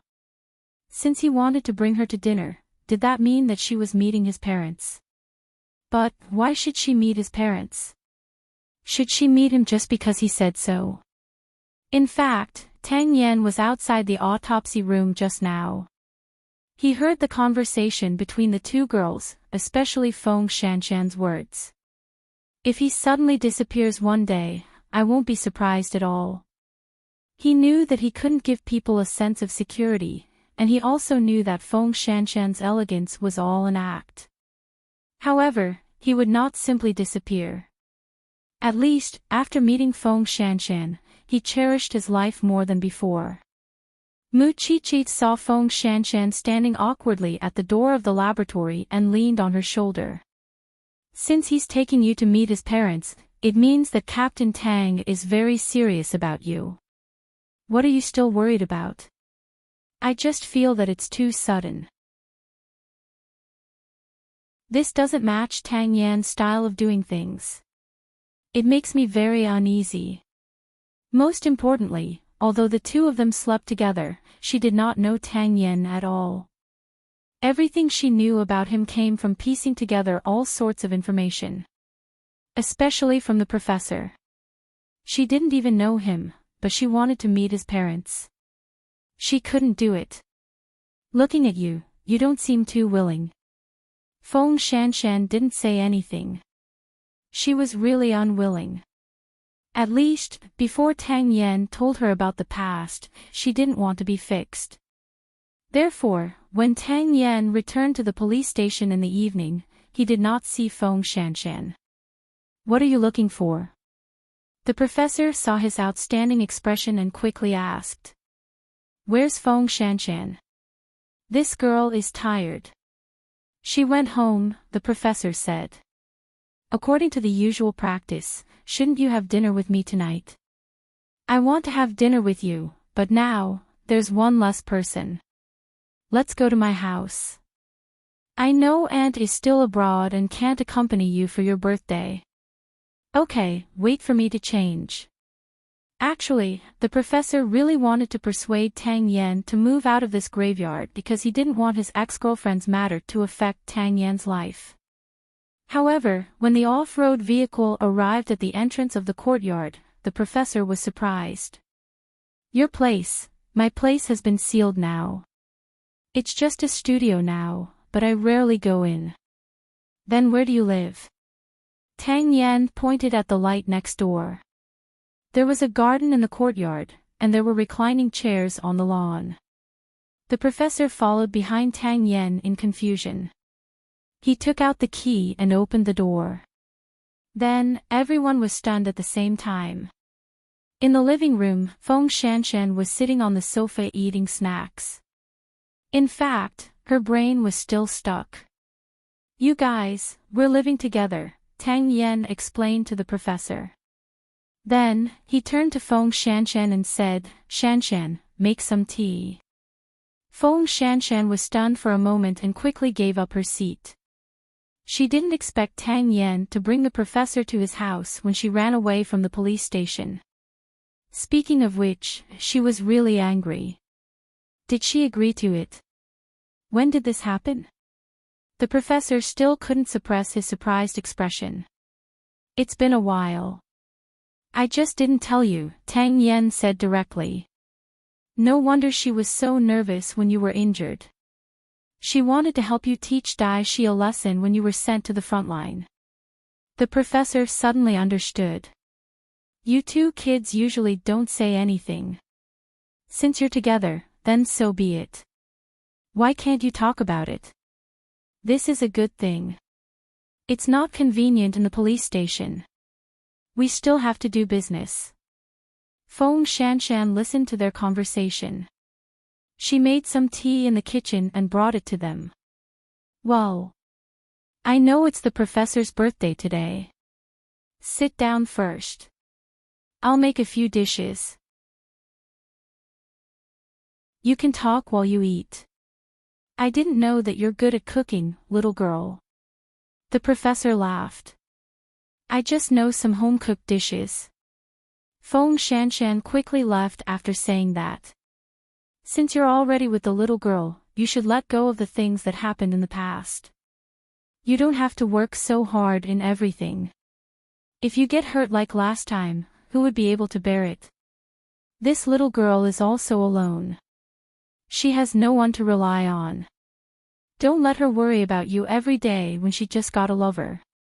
Uncle, I'm going to get married, Tang Yan suddenly said. The professor was stunned because Tang Yan had had girlfriends before. The last one was even unforgettable. However, he had never told him so formally that he had plans to get married. When? When she's of age. It looks like you're tempted. That's good. The professor thought about it and his eyes turned red. If your father was still alive, he would be so happy to know that you're finally getting married.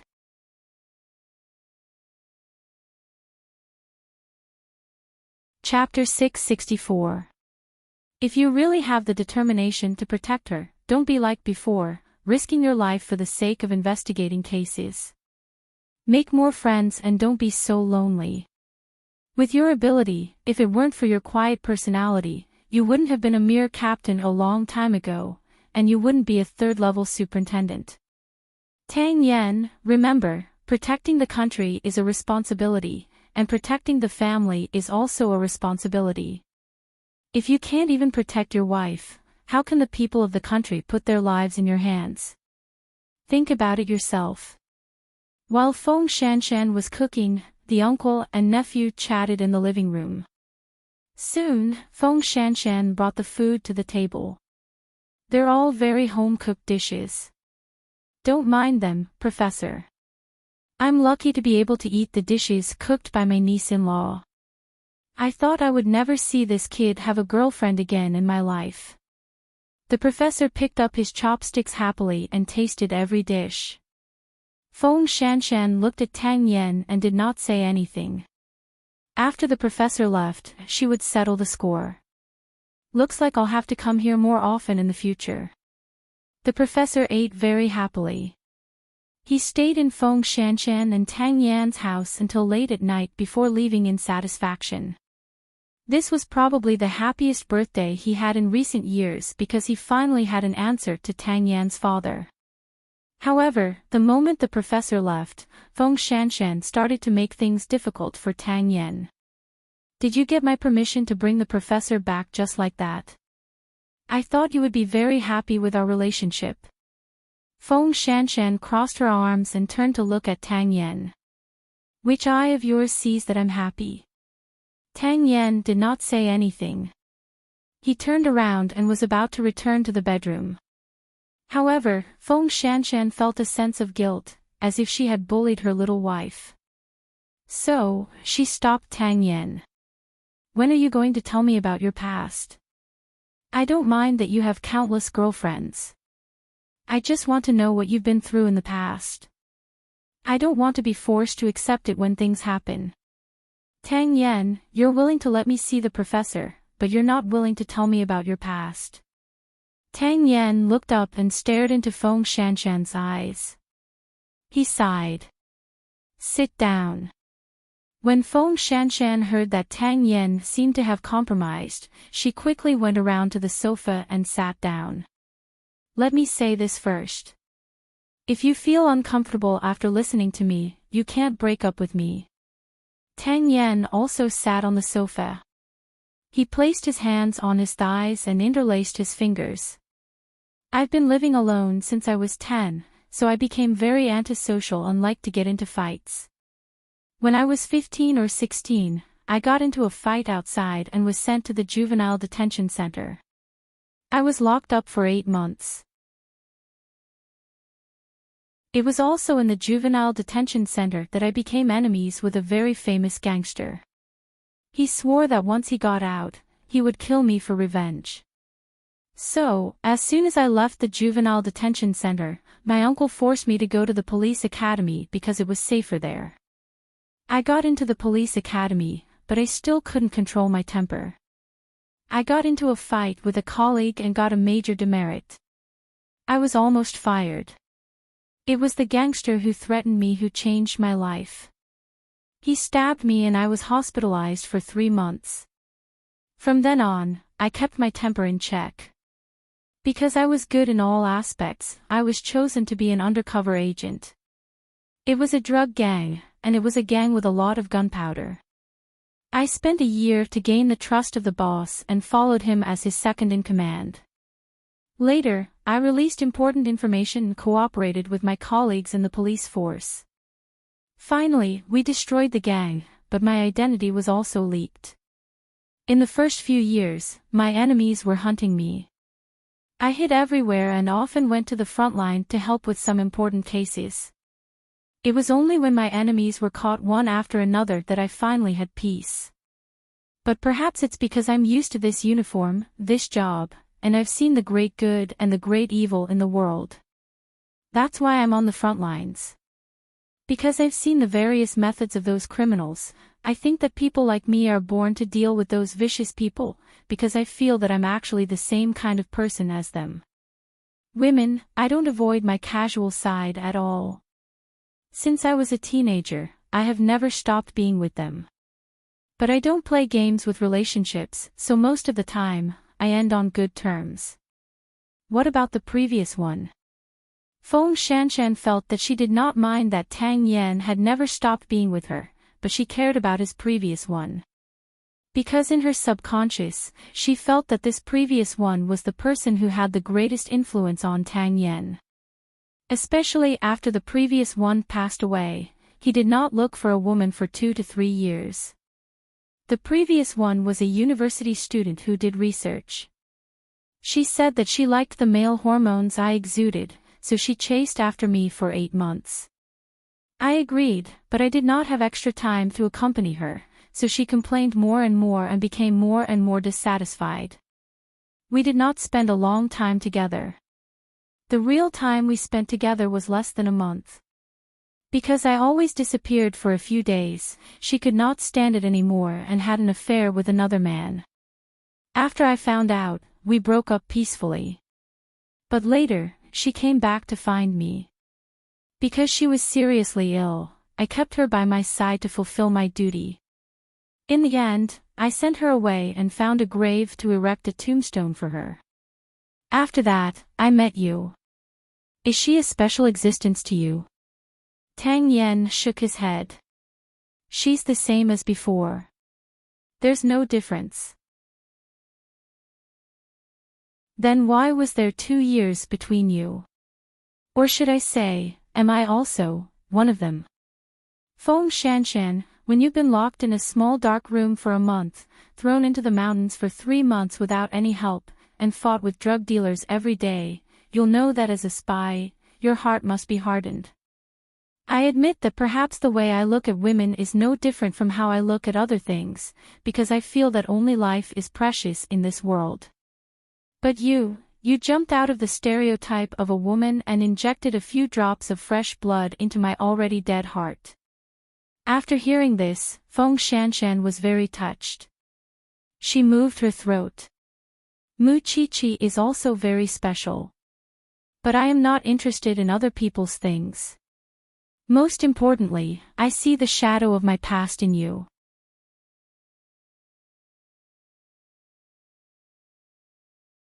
Chapter 665. In fact, Feng Shanshan's feelings were really complicated. She also understood why Tang Yen was so quiet and taciturn. It was because he had seen through all the truth and hypocrisy in this world. He had experienced pain and torture that others could not feel. How could such a person be affected by the little things in life? To him, solving cases was the only value in living. But it was also because of this that Feng Shanshan was extremely obsessed with him. This man was a hero in her heart. She had an indescribable sense of worship for him, although she had never said it out loud. However, Tang Yen had already shown her his past. What about herself? Should she continue to hide the fact that she had hit a child for that scumbag? I've already gotten the answer I want. Why should I stop? Feng Shanshan asked Tang Yen in return. It wasn't easy for me to find a man that I'm crazy about. Why should I let go? It's just that there are some things that I want to tell you in advance. After all, I don't want those things to be dug out in the future and stabbed into each other's hearts. If you mind, then I don't mind, Tang Yen answered directly. Do you know what I'm going to say? I know.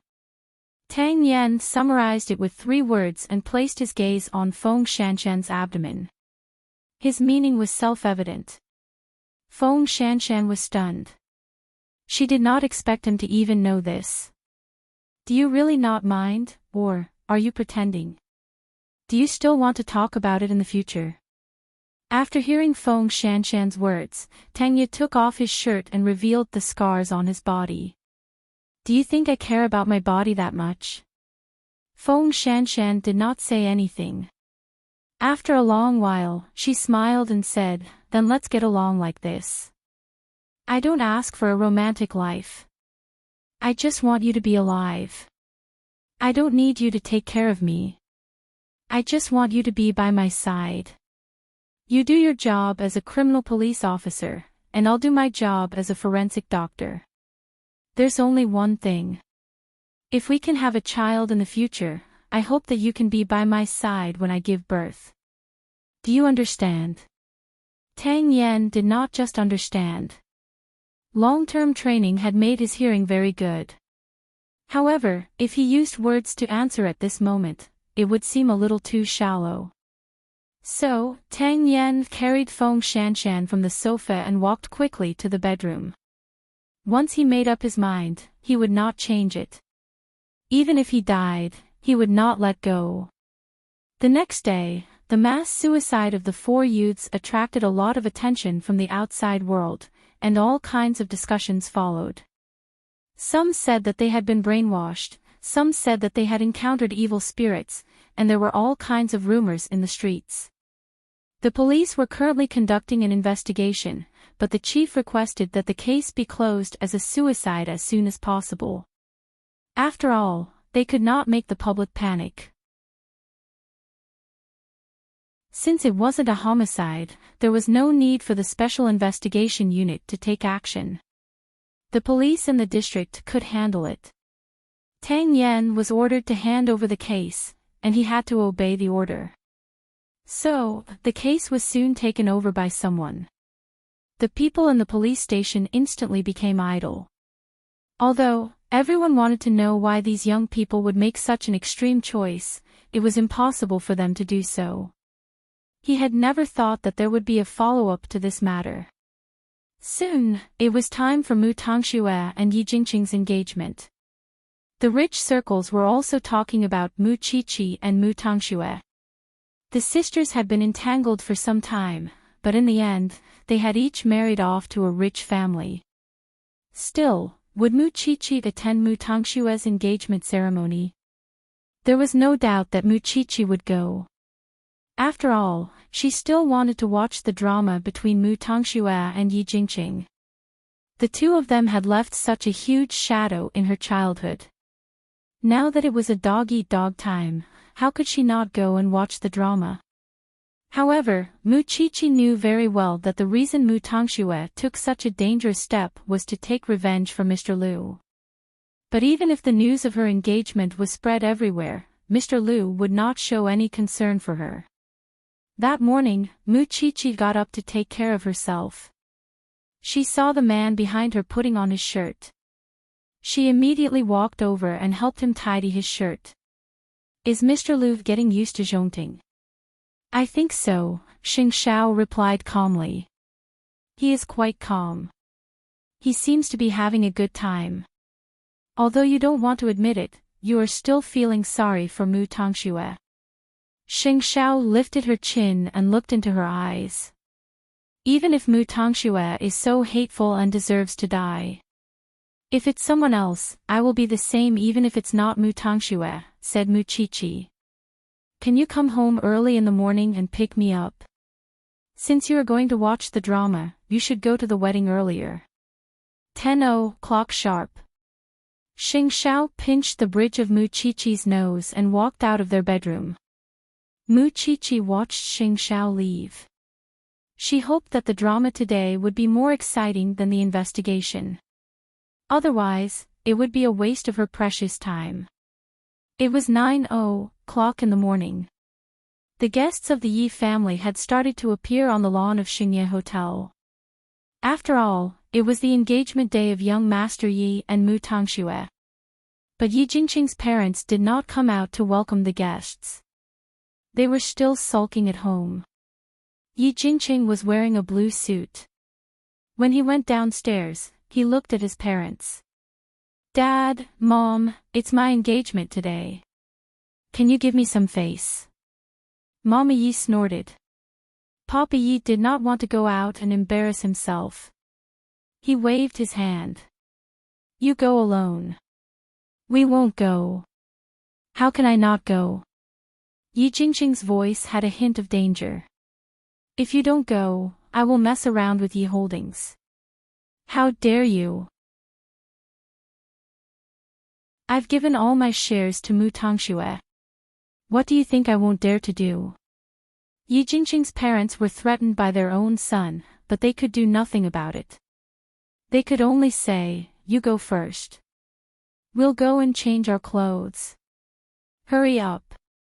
After that, Yi Jingqing went upstairs excitedly to fetch Mu Tangxue. Then, they went downstairs together. But what about Mr. and Mrs. Yi? They were fuming. Hubby, what should we do now? We have to think of a way. It will be too late if they get engaged. Let me think, Papa Yi said. He paced back and forth in the living room anxiously. This unfilial son is not afraid of being kicked out of the board of directors. He doesn't care about us at all. I want to cut off our relationship as father and son. What about Mommy Yi? She looked at the red wine bottle on the table. There was no hurry. There was still room for redemption. But to be honest, how many people would go to the engagement ceremony to give their blessing sincerely? Weren't they there to watch the drama or laugh at the joke?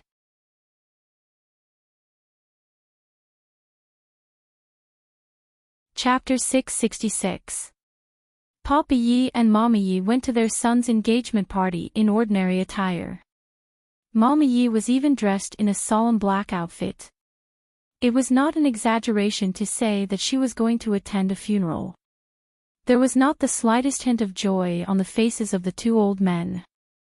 Their faces were filled with unwillingness. How was this a wedding? It was clearly a funeral. Thinking about it, Yi Jingqing was really pitiful.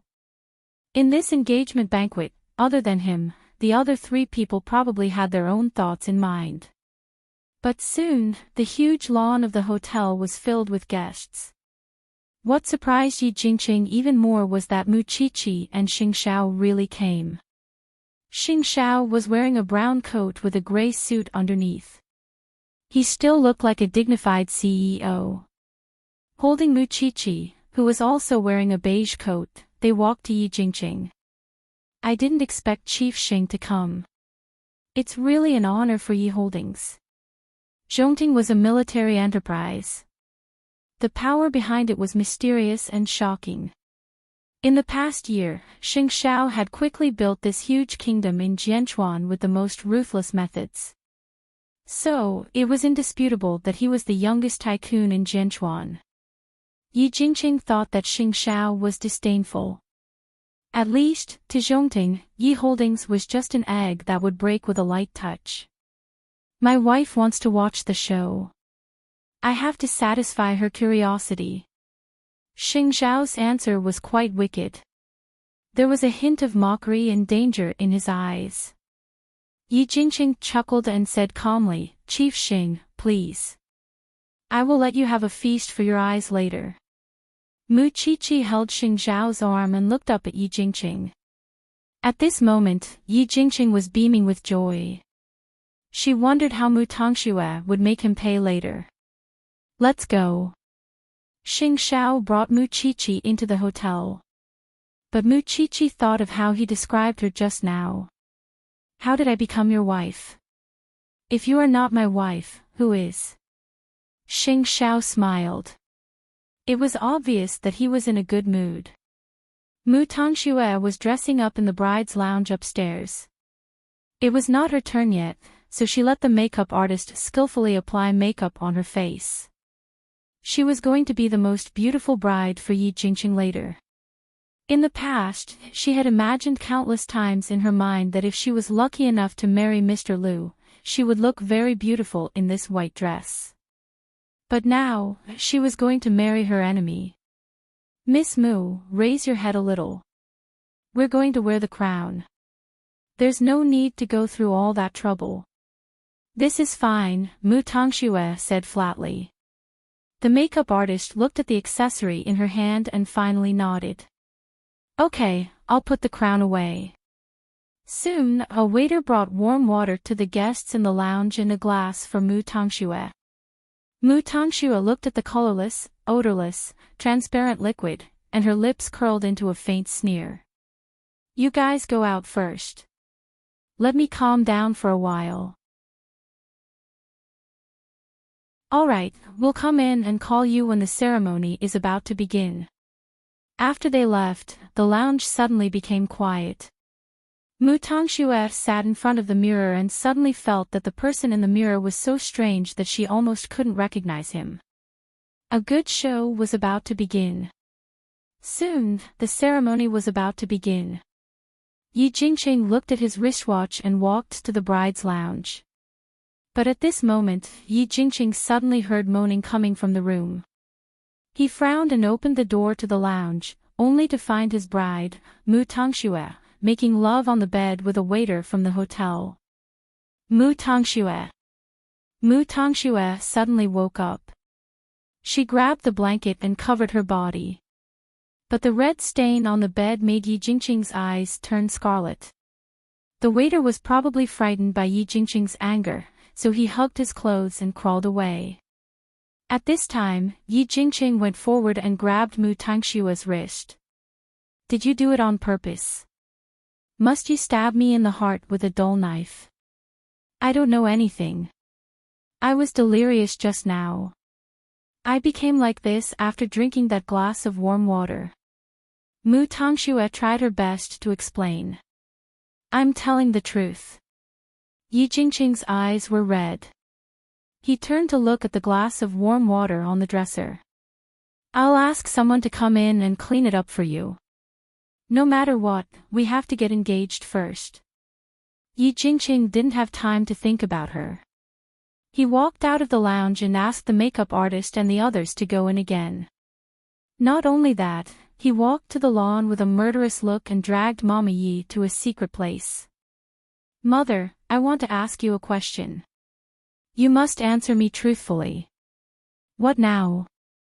Did you drug Mu Tongxue? Yi Jingqing questioned Mama Yi fiercely. Mama Yi's face flashed with unnaturalness. Although she denied it, she couldn't hide it from Yi Jingqing. You can't wait to put a green hat on your son's head, can't you? Are you crazy? Mama Yi was stunned by his shout. She slapped him. I don't agree to let that bitch in. I don't agree to it. Do you understand? Unexpectedly, Yi Jingqing went crazy and pinched Mama Yi's neck. Whether you agree or not, she is my woman. No one can change that. Let go. Let go. Murder. Murder, Yi Jingqing let go of her. At the same time, Mama Yi was very disappointed. So, the first thing she did after she stood still was to complain to her husband. When Papa Yi saw the strangulation mark on his wife's neck, he immediately walked up to the stage and shouted angrily, "Today's engagement ceremony is cancelled. The Yi family will never marry such a daughter-in-law." The guests looked at each other. Although they guessed that Mr. and Mrs. Yi would be unhappy, they didn't expect Papa Yi to be so direct. Father, it's my engagement ceremony today. You can't cancel it just because you say so. We won't stop you if you insist on getting engaged.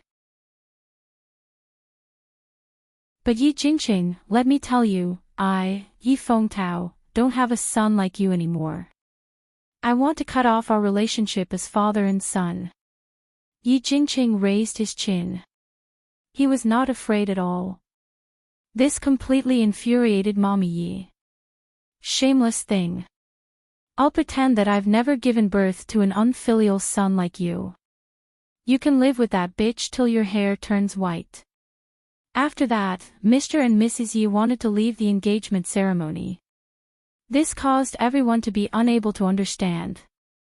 Wasn't the Yi clan's actions a little too unsightly? However, at this moment, Mu Tongxue came out of the room in a wrinkled white dress. She looked disheveled. Her makeup was all ruined. Her neck and arms were covered with marks. It was too much to imagine.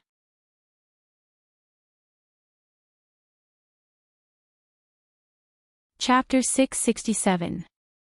Mama Yi did not expect Mu Tongxue to come out like this. She quickly said, "You bitch. Aren't you afraid of offending public decency by coming out like this? Isn't it all because of you?" Mu Tongxue splashed the cup of warm water on Mama Yi's face. "You really put in a lot of effort to stop me from marrying your son. You drugged me and gave me a man. Do you think I will let your son go just because I am ashamed? No, your whole family tortured me like this. Where do you think you're going now? When I was young, your son tortured my sister and pushed her into the swimming pool. When I grew up, your son refused to marry anyone but me and kept me by his side. It's all your son's fault. Why do you have to take revenge on me? Mu Tongxue screamed as if she had gone crazy. Don't talk nonsense. Are you out of your mind? Mu Tongxue walked to the center of the stage with her arms bare. Then, she stood in front of Yi Jingqing. In order to get me, you threatened me with Mr. Lu's life. I compromised. I'm willing to marry you. But why didn't you control your mother? Why did you let me suffer so much? Are the Yi family all devils? Yi Jingqing, how can I marry you after your mother made me like this? Ha! I've already asked the people at the hotel, and they found out that your mother was the one who drugged me. I, Mu Tongxue, was humiliated 1,000 times in front of the Yi family. Tongxue. Yi Jingqing's heart ached. I didn't know it would become like this. You don't know what you can't do to get me. Now the whole world knows that I had sex with another man before I got engaged to you. Are you going to keep wearing me like a broken shoe? Yi Jingqing reached out his hand. But he felt ashamed to grab Mu Tongxue. Because it was Mommy Yi who did it. It was the person closest to him who did it. What I gave you is the drug that caused you to be in a coma. It's not a drug that makes you seduce men. You are debauched. What excuse do you find to slander me? At this moment, Yi Mu finally couldn't bear to roar out. That being said, it also confirmed that she had drugged Mu Tongxue. You admit that you drugged me. That's good. Mu Tongxue laughed miserably. Yi Jingqing, even if you still have the face to ask me to marry you, I will never marry you again. Because your whole family is full of scum. Scum through and through. In the end, Yi Jingqing reached out and grabbed Mu Tongxue, but she quickly dodged his hand. Get lost.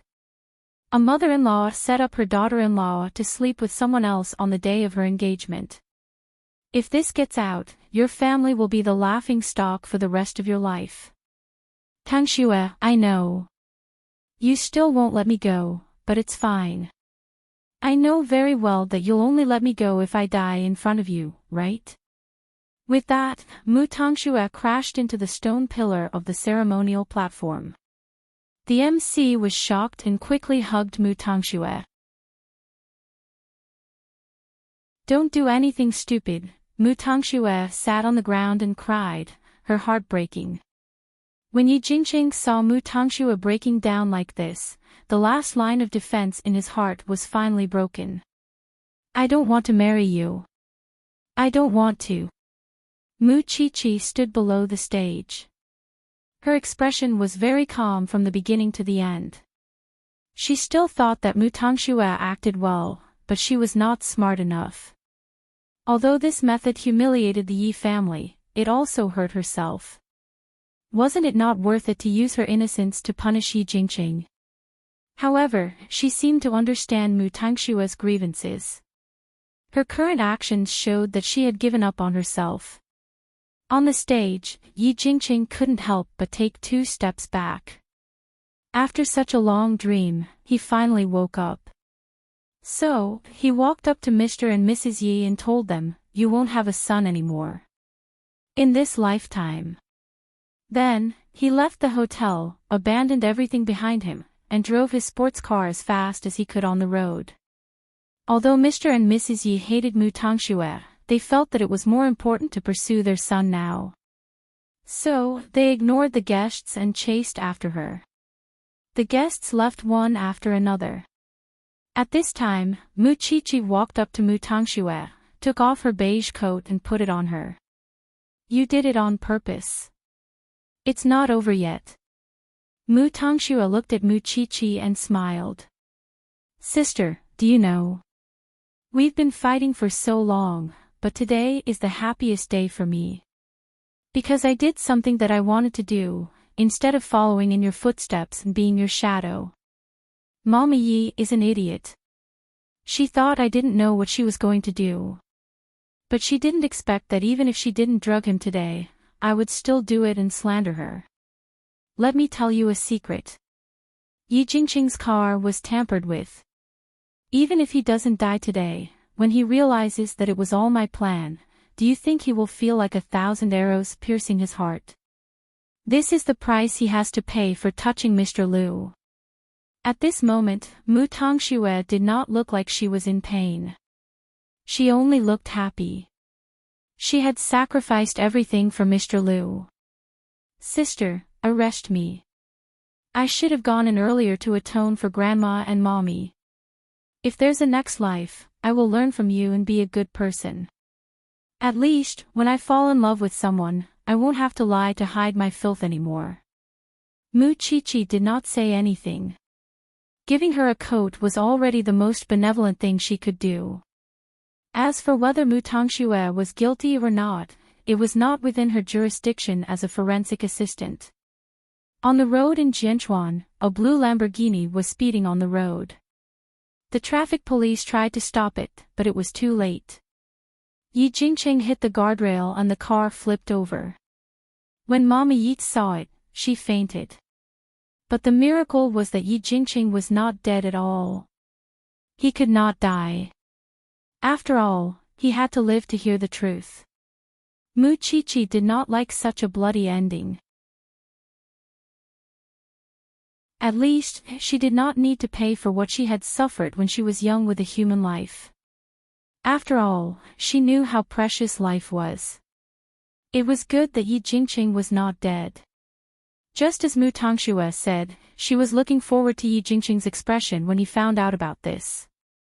After what happened today, the Yi family would not have the face to stay in Jianchuan anymore. When Mu Qiqi saw this, she could not help but look back at her man. Xiao Xiao, give her a place to settle down. It's best to throw her in Zhongting's factory. She should never come out to see people or harm people again. You're tuning into the LoveLore Library YouTube channel.